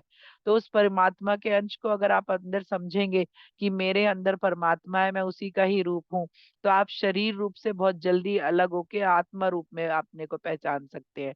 इसीलिए जो है जैसे जैसे आपका एनर्जी लेवल बढ़ेगा, आपकी दीक्षाएं भी बढ़ने लगेंगी, आपको उस लेवल की ही दीक्षा मिलने लगेगी जिस लेवल पे आप अब पहुंच रहे हो अपनी एनर्जी के थ्रू।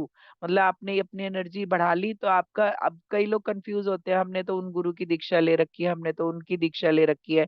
तो मास्टर ये दीक्षा जो है ना, ये जिस समय जिस गुरु का रोल है ना, वो गुरु आके आपको दीक्षा दे के जाता है। उनकी दीक्षा से आपने अपनी एनर्जी बढ़ाई, अब जो है अब नेक्स्ट कोई गुरु आएगा या आपको नेक्स्ट एनर्जी दे दी जाएगी या नेक्स्ट जगह पे जोड़ दिया जाएगा। तो इस तरह से आप समझिए कि हमेशा जो है लेवल अप होते रहते हैं, उस तरह से आपके गुरु भी बदलते रहते हैं, आपकी शिक्षा दीक्षा भी बदलती रहती है। ठीक है। तो फिर वो कह रहे हैं कि अगर आप जानना चाहते हैं तो आप अपनी ऊर्जा को बढ़ाएं, ध्यान, ज्ञान, जप, तप जो भी चाहे करें, है ना। तो वो वही बता रहे हैं कि आप इनमें से कुछ भी कर सकते हैं। वो कह रहे हैं पर हम जानते हैं कि ध्यान से जुड़कर आप अपने लिए बहुत कुछ जान पाते हैं। क्यों उन्होंने बोला कि ध्यान से जुड़ के जान पाते हैं? क्योंकि ये जो बाकी चीजें कर रहे हो ना, ये बाहरी कर रहे हो आप। तो बाहरी से अंदरूनी ज्ञान में पहुंचने में समय लगेगा। जब आप बाहरी तरफ जुड़े रहोगे तो अंदरूनी ज्ञान में जुड़ने में समय लगेगा। लेकिन ध्यान क्या करता है?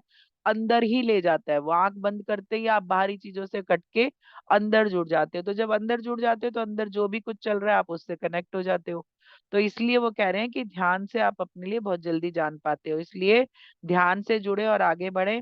इस समय वातावरण में बहुत ऊर्जा है, उससे जुड़े तो आप खुद से भी जुड़ सकते हैं। सिर्फ सोचने भर से आपका काम हो जाएगा। इसलिए जो भी इस समय ध्यान कर रहे हैं वो लोग कई गुना ज्यादा ऊर्जा रिसीव कर पा रहे हैं। अब वो बता रहे हैं खुद ही कि जो है इस समय वातावरण में बहुत ऊर्जा है। और वो ऊर्जा कैसे बनाई है? वो ऊर्जा हम ही ने बनाई है। हम सब ने ध्यान से, पूजा पाठ से, मंत्र जप हवन से ये ऊर्जा इतनी बढ़ा ली है कि इस समय जो है धरती पर वो बता रहे हैं बहुत ऊर्जा है। तो आप उसे ध्यान में जाके रिसीव करिए।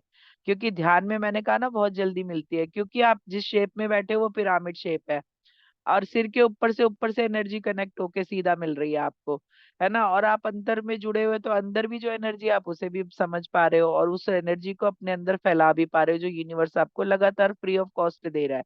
हम क्या करते हैं? हम या तो वो नींद में रिसीव करते हैं या हम ध्यान में रिसीव करते हैं। आप सो के क्यों फ्रेश फील करते हो? क्योंकि आपको सोने के टाइम वो ऊर्जा मिल रही होती है। क्योंकि आप आंखें बंद किए होते हो, आप बाहरी दुनिया से कटे हुए होते हो उस समय। तो जब जब भी आप आंखें बंद करके बैठोगे ध्यान में, तब तब आपको वो ऊर्जा उतनी ही ज्यादा मिलेगी। इसलिए जो जितना ज्यादा ध्यान कर रहा है उसको उतना ही ज्यादा अपना लेवल अप होता हुआ पता चलता है। खुद को पता चलता है कि हम इस लेवल पे हैं, ठीक है। तो फिर मैंने उनसे पूछा कि पैर से क्यों आशीर्वाद देते थे आप, उसका क्या मीनिंग है? तो उन्होंने कहा कि पैर से आशीर्वाद देना, आप समझती हैं कि पैर में कितनी ऊर्जा है? सबसे ज्यादा ऊर्जा पैर के अंगूठे में होती है। हम जिसको भी पैर से आशीर्वाद दिए वो बन गया। हमारे पैरों में चक्र था, वो खुद बता रहे हैं। ठीक है, चक्र, चक्र किनके पैरों में होता है? चक्रवर्तियों के पैरों में होता है ना। पहले के टाइम में चक्रवर्ती राजा के रूप में नाम, एक पदवी दी जाती थी, चक्रवर्ती राजा, है ना। तो वो कह रहे हैं पैरों और हाथों में जिनके चक्र होते हैं ना वो राजा रूप में गिने जाते हैं। जिनके सारी उंगलियों के पोरों में यहाँ पे जो निशान बने होते हैं ना, वो चक्र के रूप में होते हैं। तो पैरों में भी वो चक्र के रूप में होते हैं और हाथों में भी। आपके भी एक आध दो उंगलियों में कहीं ना कहीं चक्र रूप होगा, कहीं जरूर, है ना। तो वो जिनके 10 हाथों के और पैरों की उंगलियों में सभी में अगर चक्र होते हैं तो वो चक्रवर्ती होते हैं।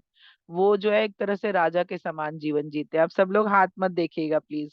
तो फिर उन्होंने कहा कि उनके पैरों में चक्र था, जो कि आपको पता है कि कितना ऊर्जावान है। मतलब ऊर्जा है, मतलब मैंने कहा ना चक्रवर्ती होते हैं, तो चक्रवर्ती क्या पहचान है कि मतलब ईश्वरीय ऊर्जा से एक तरह से वो कनेक्ट होते हैं। उनके अंदर जो है बहुत पावर होती है, उनके जन्मों की ऊर्जा उनके अंदर उस समय होती है।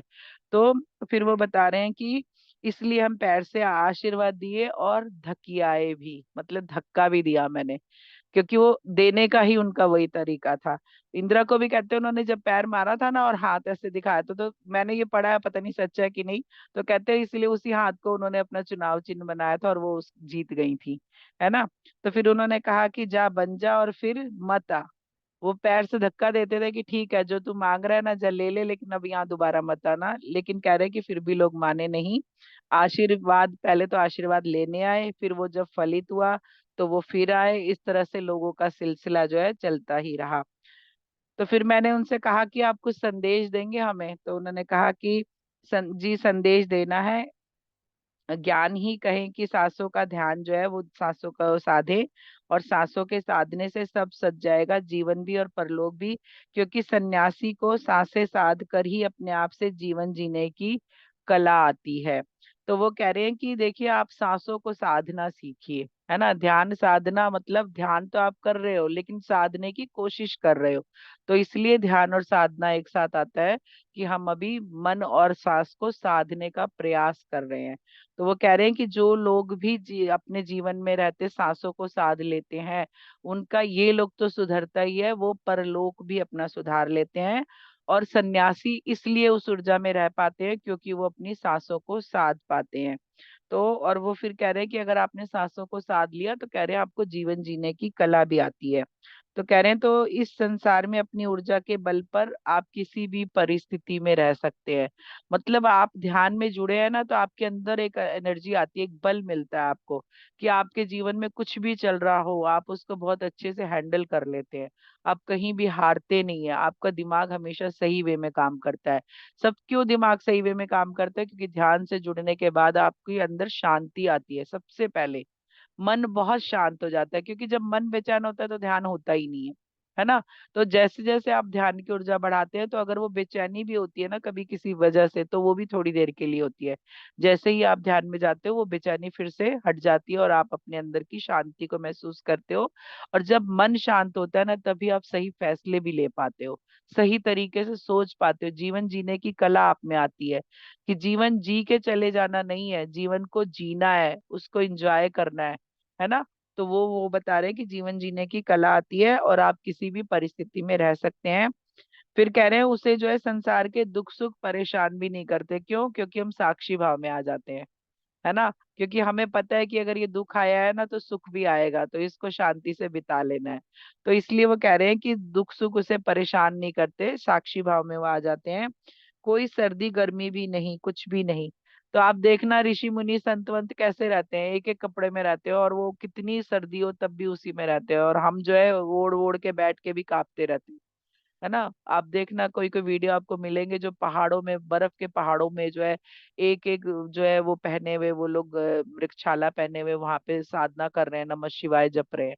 तो वो क्यों? उनके अंदर वो शक्ति आ गई है, उनके अंदर पावर आ गई है कि उनको ये भारी चीजें असर नहीं करती हैं।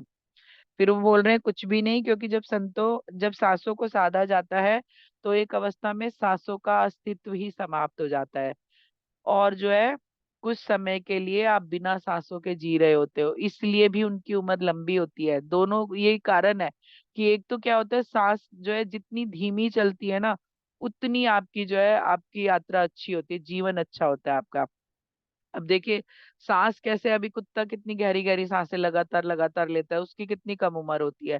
तो आप जितना सांसें कम लेते हैं, और ध्यान की अवस्था में बहुत बार आप सांसों के साथ नहीं भी होते हो। आप एक क्षण आता है जब आपकी सांसें खत्म हो जाती है, बंद हो जाती है, और आपको पता भी नहीं चलता है। तो वो सांसों के रहित जितना समय ज्यादा रहता है, उतनी आपकी उम्र लंबी होती है, उतनी ही आप ऊर्जावान होते हो। इसीलिए जो है साधु सन्यासी अक्सर एक तेज ओज चेहरे पे लिए रहते हैं, क्योंकि वो उस समय से बहुत बार गुजरते हैं। जो आप समझते होगे कि हमने 2 घंटे ध्यान किया, लेकिन 1 घंटे ध्यान किया, लेकिन क्या है उस ध्यान में, ध्यान की अवस्था सिर्फ कुछ मिनट की रहती है। जो ओरिजिनल ध्यान होता है ना, वो कुछ मिनट का ही होता है। उससे पहले हम ध्यान में जाने की कोशिश कर रहे होते हैं, फिर वो ध्यान में धीरे धीरे जाते हैं। फिर वो ध्यान होता है जो 5 मिनट का हो सकता है, 10 मिनट का हो सकता है, और बहुत हुआ तो 15 मिनट का। इससे ज्यादा का बीच में ध्यान नहीं होता। उसके बाद जो फिर वापसी की यात्रा शुरू हो जाती है, मतलब आप धीरे धीरे बाहर आने लगते हो उस ध्यान की अवस्था से।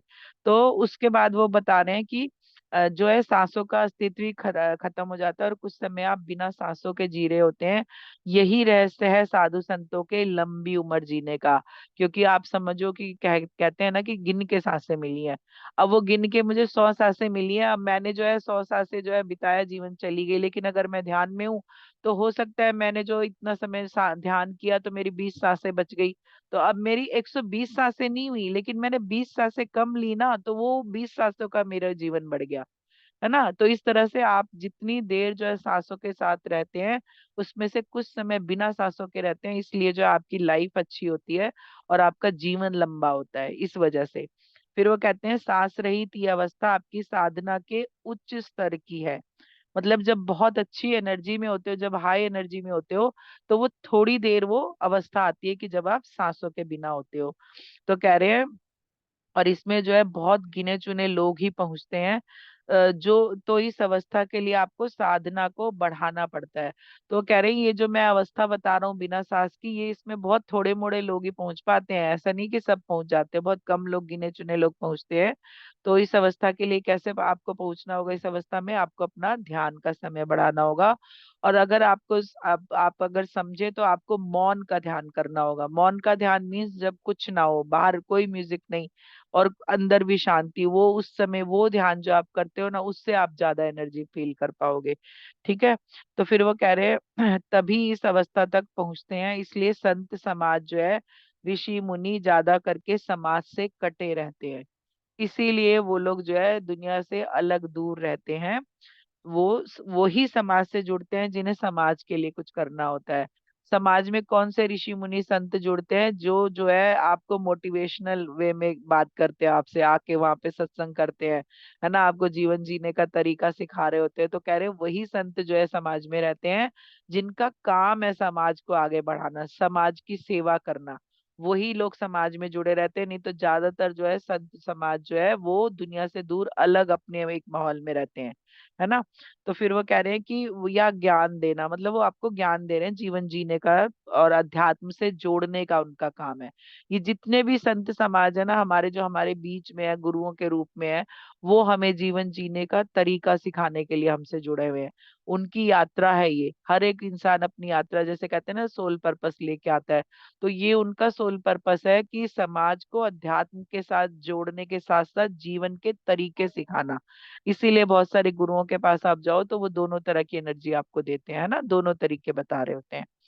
तो फिर वो कह रहे हैं कि शांत रहना सीखे, बात व्यवहार में भी स्वयं की ऊर्जा का ध्यान रखे।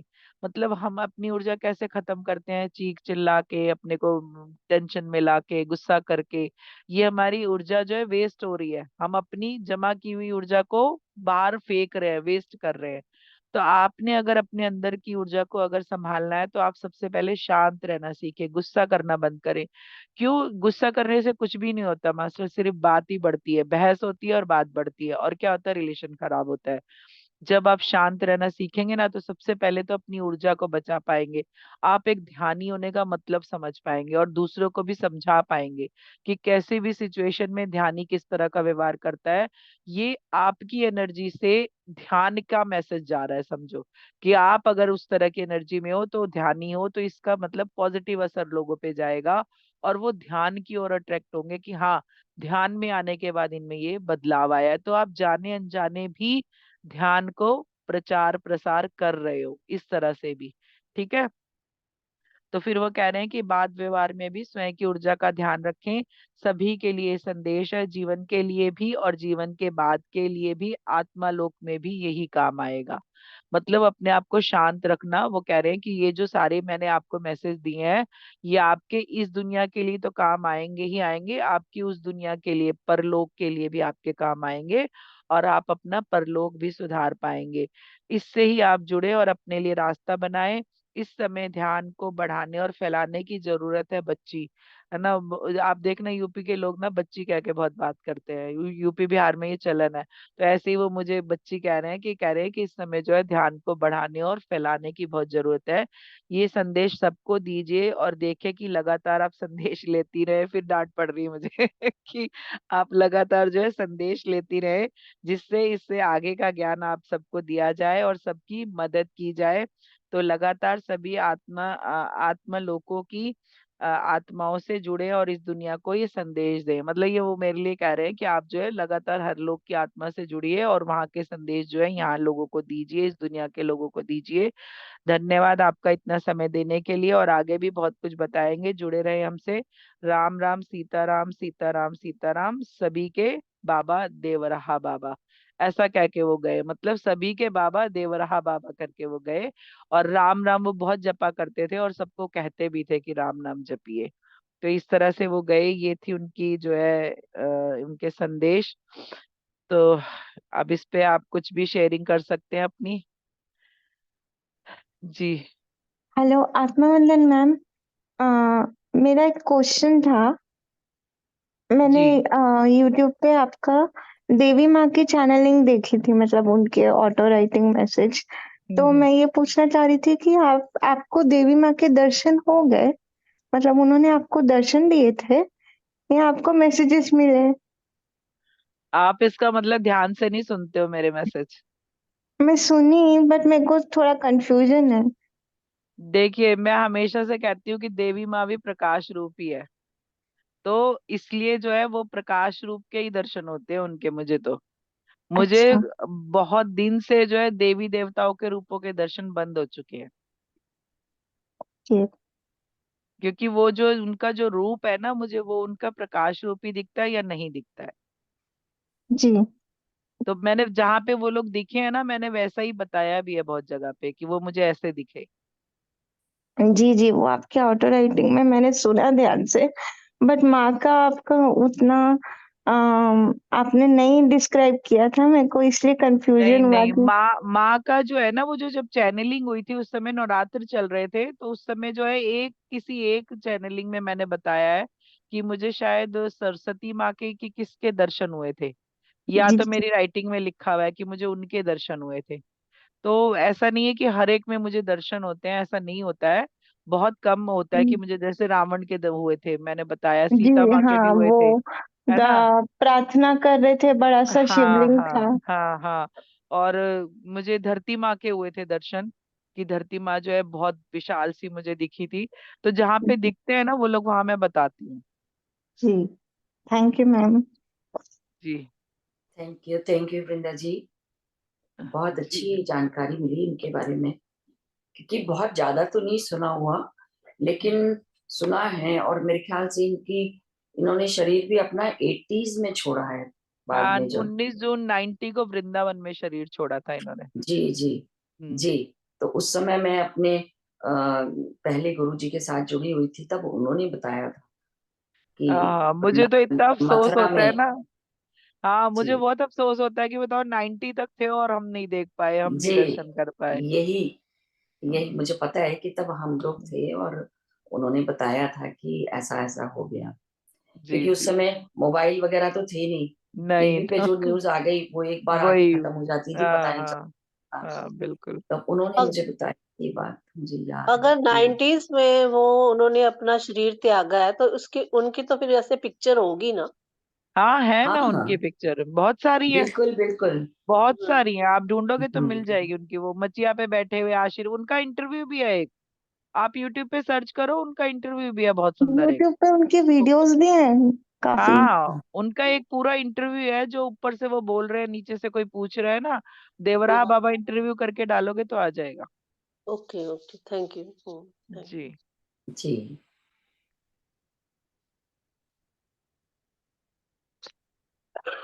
यू। तो इतना अच्छा पता चलता है, इतने बड़े बड़े जो ऋषि मुनि हुए हैं, संत हुए हैं, तो असल में जो देवराह बाबा की राइटिंग आप दोबारा से सुनेंगे ना, तो इसमें आपको बहुत कुछ वापस से समझ में आएगा, क्योंकि हाँ उन्होंने बिल्कुल। अध्यात्म से लेके परिवार में कैसे जीना है वो भी सब बताया है, कैसे एनर्जी बढ़ानी है, कैसे वो लोगों में घूमे। तो आप इसको फिर से सुनिएगा जो उन्होंने बताया हुआ है सब।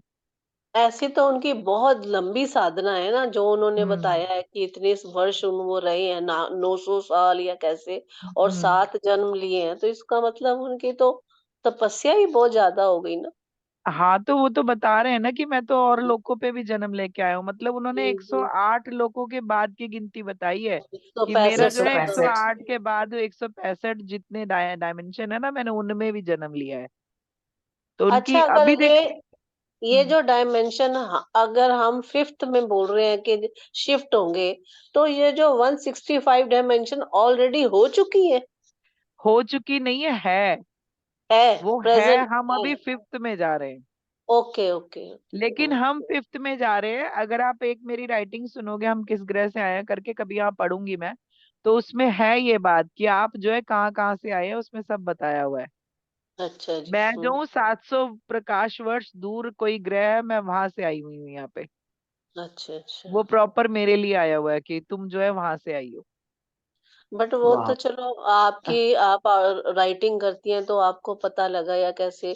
हर इंसान को तो, हम लोगों को तो नहीं पता लगता ना कि नहीं, हम तो कैसे। आप ये उसमें सुनिएगा कि जो कुछ 110 140 170 700 ऐसे 3 4 नंबर दिए हैं उन्होंने, कि जितने भी ध्यानी आत्माएं जुड़ी हुई हैं ना, वो इन लोगों से आई हुई हैं, मतलब इतने प्रकाश वर्ष दूर के लोगों से आई हुई हैं। और अच्छा अलग अलग डायमेंशंस में भी आई हैं। जो हमारे साथ डॉक्टर इंजीनियर ये साइंटिस्ट काम कर रहे हैं ना, ये तो जी दूसरे ही डायमेंशन के लोग हैं जो आए हुए हैं, जो धरती पे हेल्प के लिए आए हुए हैं हमारी। जी जी। तो ये ये आए भी ये हुए हैं। सब। हाँ। और जी उनको गाइडेंस भी मिलती है मिलती है, क्योंकि ये डायरेक्ट जो वहां है ना, से। हाँ, टेस्ला जी, ने बोला था कि उनको जो है वहां से गाइडेंस मिलती है, और टेस्ला, भाभा, ये सारे लोग जो है अभी भी काम कर रहे हैं, साइंटिस्टों के साथ अभी भी काम कर रहे हैं। हम्म। ये कनेक्टेड मेरी रहते हैं राइटिंग, उनके हाँ, साथ। ये राइटिंग जी, में आया हुआ है मेरी। ये सब आपसे ही ज्ञान मिलता है। नहीं मैम, ऐसा कुछ नहीं है, ये बहुत जगह हो भी सकता है, लेकिन ये मेरी राइटिंग में, दोनों दो राइटिंग में आया है कि भाभा आज भी जो है काम कर रहे हैं इसरो में हमारे, और जो है ये जो है टेस्ला भी अपने यहाँ के लोगों के साथ काम कर रहे हैं, और उन्हें जो है गाइडेंस दे रहे हैं लगातार। मैम कई बार तो इतना मैम मतलब कौन बोल रहा है? वो- मुझे तो दिखाई नहीं दे रहा। अविनाश जी लाइट ऑन अभी करिए। एक मिनट, एक मिनट। अच्छा, ये बोल रहे हैं अंधेरे में है ना, मैं हाँ सोच जी, रही हूँ कौन वो बोल रहा है। लाइट नहीं थी ना, तो बंद करके जी बैठे होते हैं तो फिर मैं जी। कह रही थी कि कई बार तो आपकी जब सुनते हैं तो हम्म। लगता है समझ आती है, पर कई बातें जो वो इतनी ऊपर की होती है ना, वो समझ से ही परे हुई, तो बहुत देर बाद सब पता लगता है कि क्या मीनिंग था उसका। वो तो क्या। मैम मैं इसलिए कहती हूँ कि आप एक बार सुनोगे तो थोड़ा मिलेगा, दोबारा हाँ सुनोगे तो और कुछ मिलेगा, तीसरी बार सुनोगे तो और भी कुछ मिलेगा, जी क्योंकि जी मैं ही जी। अपनी राइटिंग पढ़ती हूँ तो मुझे लगता है यार हाँ इसका तो ये मीनिंग है, तो मतलब जो नहीं मीनिंग मैंने आप, नहीं बताया। हाँ, आपकी अब जैसे डायरेक्ट अब आपका आ रहा है जूम में अटेंड किया, हम्म, तो फिर जैसे हम्म, ही आपकी वीडियो डाल देते हैं इसमें हम्म, रिकॉर्डिंग, तो फिर वहां से भी सुनते हैं, मतलब हाँ हाँ, दोबारा मतलब वो होता है, लेकिन फिर भी जी। मतलब अभी हमारी समझ उतनी नहीं ना, तो बहुत कुछ बातें हैं जो नहीं मतलब वो पूरी तरह से समझ आती। तो इसीलिए तो मैम समझाया जा रहा है ना, इसीलिए हाँ आपको जी जोड़ा जा रहा है बार बार कि आप सुनिए और समझने की कोशिश कीजिए। तो देखिए अभी भी उन्होंने कहा लास्ट में, पहले भी कहा और लास्ट में भी कहा कि तुम्हें ये काम है तुम्हारा मैसेज देना, तो लोगों को दो। जी तो इस जी। तरह से ये सेवा लगी हुई है मेरी, इसलिए मैं सेवा में हूँ, तो मैं समझती हूँ कि मेरे को राइटिंग दी जा रही है, तो मतलब कई लोग कहते हैं ये ऐसे ही है, ये तो ये दिमाग काम करता है, वो करता है, मैं कहती हूँ मुझे मेरी राइटिंग पे 201% भरोसा है, 100 भी नहीं। तो भाई मुझे पता है कि जो मुझे मिल रहा है वो 100% से ज्यादा सही नहीं है, तो इसलिए आपकी मैं, बात ठीक है, हमारा ही अभी बिल्कुल। पात्र छोटा है। नहीं नहीं, सब बराबर है। अगर यही तो वननेस नहीं आ रही है ना, यही तो मैं समझा रही हूँ कि अगर आज जी आप यहाँ बैठ के सुन रहे हो ना, तो आपका भी वही लेवल है, बस आप समझे नहीं पा रहे, समझे नहीं हो अभी तक। जिस दिन आप समझोगे ना कि हाँ मैं दिव्य आत्मा हूँ, मेरे पास वो सारा ज्ञान है, तब उस दिन से वो ज्ञान ओपन होने लगेगा। जब तक आप कहोगे हम तो साधारण है, हम तो कुछ नहीं है, हमारे अंदर तो क्या ही है, तो वो आपका जो वचन है ना, यूनिवर्स तथास्तु कर रहा है। तो इसलिए जब कह दोगे ना हाँ मैं दिव्य आत्मा हूँ, मेरे अंदर सारा ज्ञान है और मुझे सब समझ आ रहा है, मुझे सब पता चल रहा है, तो यूनिवर्स कहेगा ठीक है तथास्तु, तो आपके साथ बिल्कुल। वही होने लगेगा। ठीक हम्म, है। ठीक। जी, तथास्तु किस पे करवाना है बस ये समझ लेना है आपको। जी यूनिवर्स में गूंज रहा है तथास्तु तथास्तु तथास्तु, आप कहो जो मर्जी, वो सब पे तथास्तु, ना नहीं है उसके पास। इसलिए कहते हैं ना, मांगने का तरीका नहीं है हमारे पास। ढंग आना चाहिए, जी जी हाँ, वो मांगने का जी। ढंग आएगा ना, तो आप समझो कि वो आप ही के लिए उनके पास है सब कुछ। हम्म, यूनिवर्स ने ये जो सबको दिया हुआ है ना पैसे वालों को, ये आपके लिए भी है। बस हम अपने कर्मों के नाम पे और हम अपनी उलझनों के नाम पे और शब्दों के नाम पे फंसे रहते हैं, और हम जो है कभी वो चीज ले नहीं पाते जो उन्होंने हमारे लिए रखी है। जैसे मैं एक आपको चीज सुनाती हूँ कि किसी फकीर से किसी ने कहा कि जब किस्मत में लिखा है तो मांगे क्यों। कई लोग कहते हैं ना किस्मत है, उनके ऊपर है ये। तो उन्होंने कहा कि जब किस्मत में लिखा है तो मांगे क्यों। तो फकीर ने कहा कि क्या पता लिखा है कि मांगने पे मिलेगा, और तुमने तो मांगा ही नहीं। मांगा ही नहीं, जी है ना। चार चीज बिल्कुल। आपको किस्मत के नाम पे दी गई, और चार रख ली गई कि भाई जब ये मांगेंगे तब दे देंगे। आपने मांगी ही नहीं, वो चार चीज उन्हीं के पास पड़ी है, अब तो मांगने पे मिलने वाली थी लेकिन मांगी नहीं गई। तो मांगिए, आपके लिए अच्छी होगी तो वो मिल जाएगी। मांगना मत बंद कीजिए। मांगना मीन्स क्या, भिखारी बन के नहीं मांगना है, अपना कह के मांगना है कि भाई आप तो मेरे पापा जी हो, लाओ भाई ये दो, जरूरत है ना। अब वो हम प्रार्थना भी कैसी करते हैं ना, भगवान से भी किस तरह बात करते हैं, आप अपने तरीके सोचो। तो वो एक तरह से ओशो ने कहा है कि आप भिखारी बन के मांगोगे तो कुछ नहीं मिलेगा, है ना। तो आप मालिक बन के मांगोगे ना तो सब कुछ आपका है। तो मालिक बनना सीखना है बस, कि हम यूनिवर्स का हमारा है, और उसके पास जो भी कुछ है वो भी हमारा ही है, हमारे लिए ही है। उसने थोड़ी यूज करना है वो सब। ठीक है जी। Thank you ma'am, thank you. जी थैंक यू मैम, इतने अच्छे आपने क्वेश्चन किए ना, तो बहुत कुछ लोगों के शायद समझ में आएगा सुनने के बाद। बहुत बहुत कुछ मिल जाता है बिना पूछे।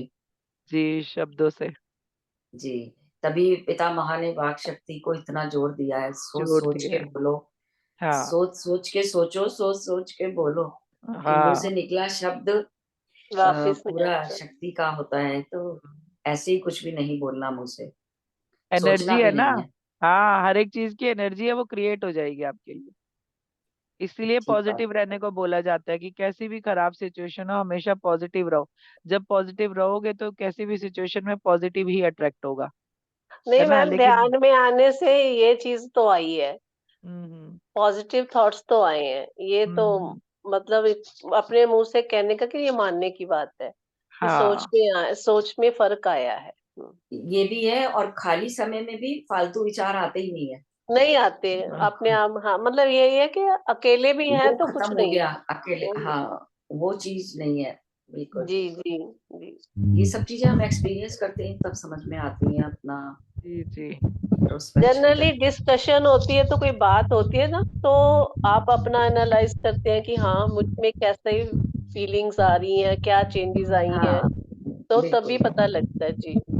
तो वही मैंने कहा ना कि आप जाने अनजाने भी ध्यान की ऊर्जा फैलाते हो। जब आप एक्ट करते हो, रिएक्ट करते हो ना, तब आपके अंदर की एनर्जी सामने सब महसूस कर पाते हैं कि आपने कैसे और क्या बोला, कब बोला।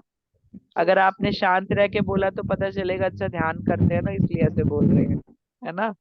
तो वो तब भी आप एक तरह से ध्यान का ही प्रसार कर रहे हो। बिल्कुल। जी, जी। नीलम जी, आप बात करना चाहते हैं? अनम्यूट कर लीजिए, अनम्यूट करें।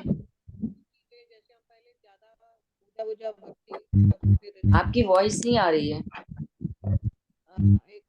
आवाज नहीं आ रही है अपनी तरफ से, पता अभी नहीं क्यों आई। हो रही है। अब आ रही है? कम आ रही है मैम, बहुत कम आ रही है। अच्छा नहीं, अब आई, जैसे मैं हाँ। बता मैं जैसे हम पहले काफी मैं पूजा पाठ करती थी, दुर्गा शक्ति का पाठ मतलब बड़े दिनों से रेगुलर करती थी। अब जैसे जैसे ये 2 3 ध्यान में आए, धीरे धीरे छूट गया, मतलब कुछ सालों से, क्योंकि घर में हमारी मदर बीमार रहती थी, वो रहती थी, फिर सिर्फ अष्टमी नवमी चतुर्दशी को खाली करते हैं, अपने रातों में करते हैं, अष्टमी नवमी चतुर्दशी। और मैं जाप भी करती थी, जो 5 6 मालाएं करती थी रोज, तो वो भी धीरे धीरे मेरे के बाद छूट गया।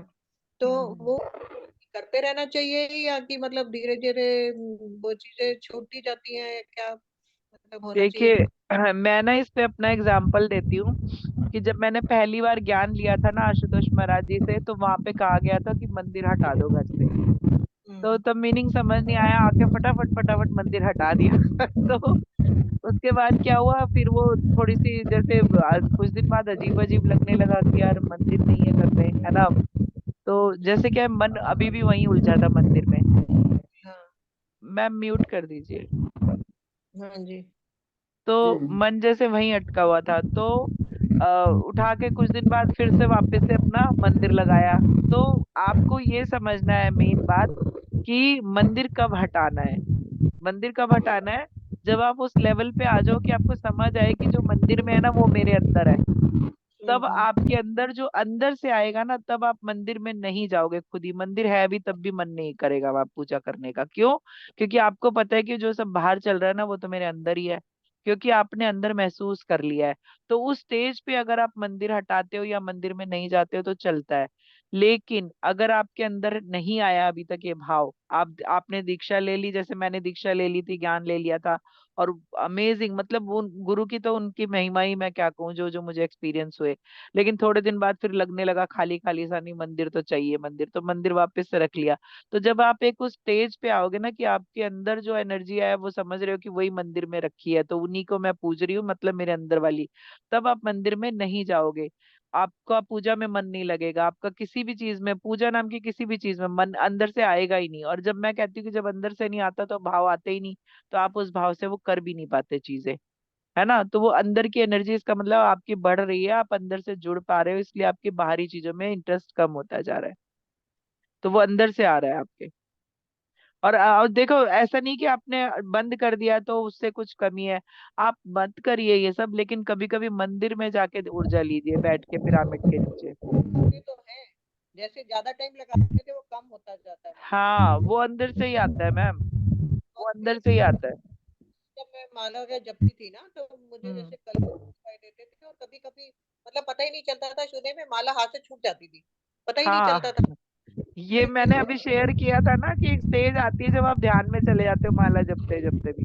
दोबारा से करना शुरू कर देती थी, फिर थोड़ा सा हाँ। आधा छूट जाती थी। तो अभी तो मैं, तो इसीलिए मैं, आपने बोला ना बीच में अभी जब बात कर रहे थे कि भी ऐसे भक्ति से भी मतलब वो शून्य में चले जाते हैं, वो चले जाते हैं, तो बल्कि जब मैं ध्यान करती तो मुझे इतना नहीं पता चलता कुछ, उन उस टाइम हम्म। ज्यादा पता था पर मुझे। नहीं तो अभी देखिए, भक्ति मार्ग से भी बहुत सारे लोग ज्ञान को प्राप्त हुए ना। भक्ति मार्ग भी वही मार्ग है, लेकिन ध्यान के मार्ग से वो काम जल्दी होता है, बस ये फर्क है। दोनों सारे किसी भी मार्ग से आप आ जाओ, मंजिल एक ही है सबकी, सबने अपने रास्ते चुन रखे हैं आत्माओं ने कि हमें भक्ति करके जाना है। तो भक्ति मार्ग पे जो है वो देखिए, वो बहुत भक्ति में लीन है, उन्हें दर्शन भी होते हैं भगवान के, है ना। अब परमहंस जी को हुए थे। हाँ जी, हाँ जी, मेरे को भी कई साल पहले जैसे होते थे, जैसे मैं रखती हूँ अखंड ज्योति जलाते हैं नवरात्रों में, वो जलाते हैं। तो शुरू में क्या होता था, जैसे कभी बुझने वाली होती थी ना, जैसे रात में हम सो रहे हैं, तो मुझे हम्म। दिखाई देती थी कि जोत बुझ रही है, तो एकदम से मैं हाँ। आंखें करती थी कि हाँ, मुझे एकदम से विजन हो जाता था कि हम्म। जो शायद बुझने वाली, तो उसको ठीक करना है या जो भी है। जी जी। मैम, मेरे पास ना बचपन का एक एक्सपीरियंस है जो मैंने शायद सुनाया भी हो कभी। कि जब मैं छोटी थी, प्राइमरी में पढ़ती थी ना, तो मेरा स्कूल मेरे घर के पास ही था, दोपहर का था, 12 बजे वाला। तो मैं 2:30-3 बजे घर पे ही आती थी खाना खाने के लिए। तो एक दिन मैं जब घर पे आई तो घर में ताला बंद था। तो मैंने देखा मम्मी कहाँ गई, तो सामने मतलब हमारा ऐसे था ना कि बालकनी थी, और बालकनी के उधर सामने गली थी, उस गली में वहां मेरे उस तरफ वाले घर के सामने एक वो था, कीर्तन हो रहा था। तो मुझे आवाज आई तो मुझे लगा मेरी मम्मी वहां गई होगी, तो मैं छोटी थी तो मैं ना बालकनी पे चढ़ के उधर झांक रही थी। तो आप मानोगे, मैंने देखा कि एक लेडी नाच रही है जिसने लाल रंग के कपड़े पहने हैं, और एक बच्चा पीले कपड़े पहन के उनके बगल में बैठा है। कृष्णा का रूप था समझो, ऐसे ऊपर ऊपर सब बनाया हुआ, बाल वाल सब दिख रहा था मुझे। तो मैं डांस की बहुत शौकीन थी उस समय, तो मैंने देखा ना डांस हो रहा है, मतलब नाच रहा है कोई भजन पे। तो मैं जो हूँ भाग के गली क्रॉस करके घर से, और मैं उस घर में पहुंच गई। अब आप देखो कि मैंने वहां से देखा था कि कोई घेरा बना है, दूर दूर लोग बैठे हैं, बीच में जगह खाली है, वहां पे डांस हो रहा है। लेकिन जब मैं वहां पे पहुंची तो मैं देख के एकदम, जो कहते हैं ना, हैरान रह जाना। वहां बाहर तक लोग बैठे हुए थे, और एक तिनका रखने की जगह नहीं थी वहां पे। और वहां पे मैंने वो लेडी को नाचते हुए देखा। तो अब मैं तो भाई छोटी थी, मुझे इतनी समझ भी नहीं थी, तो वहां पे एक जो मासी जी बोलते थे हम उन्हें, तो वो कीर्तन करती थी। तो उन्हीं को मैंने पकड़ा रास्ते में जाते जाते, खत्म हुआ जब। तो मैंने बोला, मैंने कहा मासी जी, मैंने ना वहां पे देखा कि वहां पे ना एक औरत नाच रही थी और एक बच्चा भी बैठा था। तो उन्होंने तो मुझे ऐसे नजरों से देखा, बोले बता, हम तो इतने भक्ति कर रहे हैं, हमें तो दर्शन हुए नहीं, और इसको हो गए दर्शन। माता आई थी खुद कीर्तन में। तो वो जो एक, वो मुझे जो दर्शन हुए ना, वो मुझे आज भी, वो जैसे कहते हैं आंखों पे एक फिल्म रहना, वो मेरी आंखों में याद है। वो फिल्म आज भी रहती है कि मैंने वो दर्शन किए हैं माँ के, साक्षात दर्शन किए हैं वो। कि कृष्णा थे और वो नाच रही थी, उनका लहंगा घूम रहा था, लाल रंग का पहना हुआ उन्होंने। मुंह नहीं दिख रहा था, लेकिन वो मुझे वैसे दिखी कि कोई नाच रहा है करके, और वो दर्शन आज भी याद है। तो ये जो होते हैं ना, ये मेरा इस जन्म का नहीं है, ये पुराने जन्मों का मेरा फल है। जो मैंने भक्तियां की है, जो मैंने अपने को बहुत सारे साधु संतों के रूप में देखा है, तो हम सब ने ये सब किया हुआ है। इसीलिए ध्यान की ऊर्जा के हिसाब से आपको इस जन्म में भी इस तरह के एक्सपीरियंस होते हैं, क्योंकि आपके पिछले जन्मों की एनर्जी भी इस जन्म में काम कर रही है। जी। वो जो जोत का एक्सपीरियंस है ना, वही है कि आप कनेक्टेड हो वहां से, आपको सब अंदर से पता चलता है, तो बाहरी चीजों में आपको जाने की जरूरत ही नहीं है। नहीं, अब वो मेरे से होता ही नहीं, मुझे लगता है कि कुछ भी नहीं आता। पहले मेरे को बहुत मतलब उनके दर्शन भी होते थे, जैसे सोते सोते ही ऐसे लगता था जैसे पूरे आकाश में विराट रूप, खाली चेहरा, हाँ हाँ हाँ। ऐसे नहीं कि तो आदमी रूप में जैसे।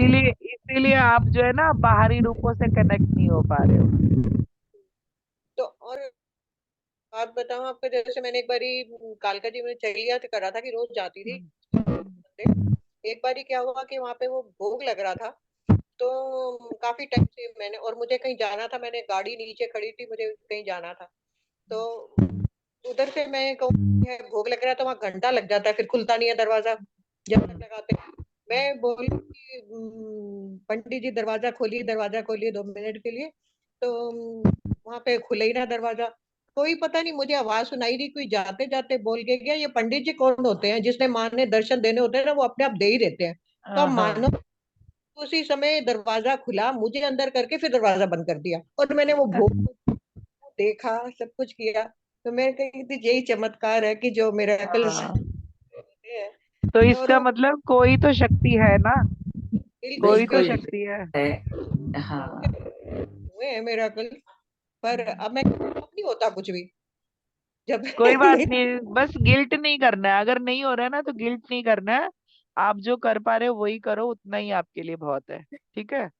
क्योंकि वो पूजा कैसे काम की, जो आप बैठे हो पूजा में और जी दूध उबला कि नहीं, कौन बेल बजा रहा है देख, है ना, अरे ये कैसे आ गए, हाँ हाँ हाँ उठ रहे ऐसे, चाय बना दे जरा, तो ये पूजा नहीं है।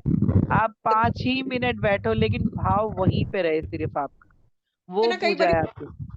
कभी मुझे वहम आ जाता है कि पता नहीं पहले करती थी, मैंने छोड़ दिया इसलिए ऐसा हो रहा है, क्या है। नहीं नहीं, ऐसा कुछ नहीं है। देखिए जब आप समझ गए ना कि ईश्वर तो रूप है, एनर्जी है, तो आपको वो अंदर से आता है, फिर आप नहीं जुड़ पाते। और अगर हो सकता है कि अभी वो भक्ति की चीज अभी बाकी है, तो हो सकता है आप ज्यादा भक्ति करने लगो। एक टाइम ऐसा है कि आप पहले से ज्यादा भक्ति करने लगो, तो जो चीज में आपका मन जाएगा ना वो आप ज्यादा करोगे। अभी ध्यान में आप समझ गए हो ध्यान की एनर्जी को, तो अभी ध्यान में जुड़ रहे हो और भक्ति में नहीं जा पा रहे हो। तो जो भक्ति है वो हमारा बेस है, वो हमारी हमारी जो है पहली सीढ़ी वही है भक्ति। हम भक्ति और विश्वास से ही ये सीढ़ियां चढ़ना शुरू करते हैं। और जो ये अब जो है ये हमारी जो है, अब समझिए कि हाई लेवल पे अब हम इस समय है। विश्वास सबसे पहली सीढ़ी की कोई शक्ति है, उसके बाद आप भक्ति में आते हो, फिर भक्ति की भी पराकाष्ठा पे आते हो कि कोई जन्म लेते हो जब भक्ति में ही बिता देते हो सारा जन्म। तो बात उस तो तरह पूरा से धीरे धीरे। जी। जी मैम। और थैंक यू मैम इतने सारे एक्सपीरियंस शेयर करने के लिए। Thank you. जी। चलिए, thank you Govinda ji. Thank you so much, अच्छा, Brinda ma'am. Thank you so much. जी थैंक यू। थैंक यू जी, थैंक यू। बहुत बहुत धन्यवाद, आपका हृदय से आभार। तो चलो सेशन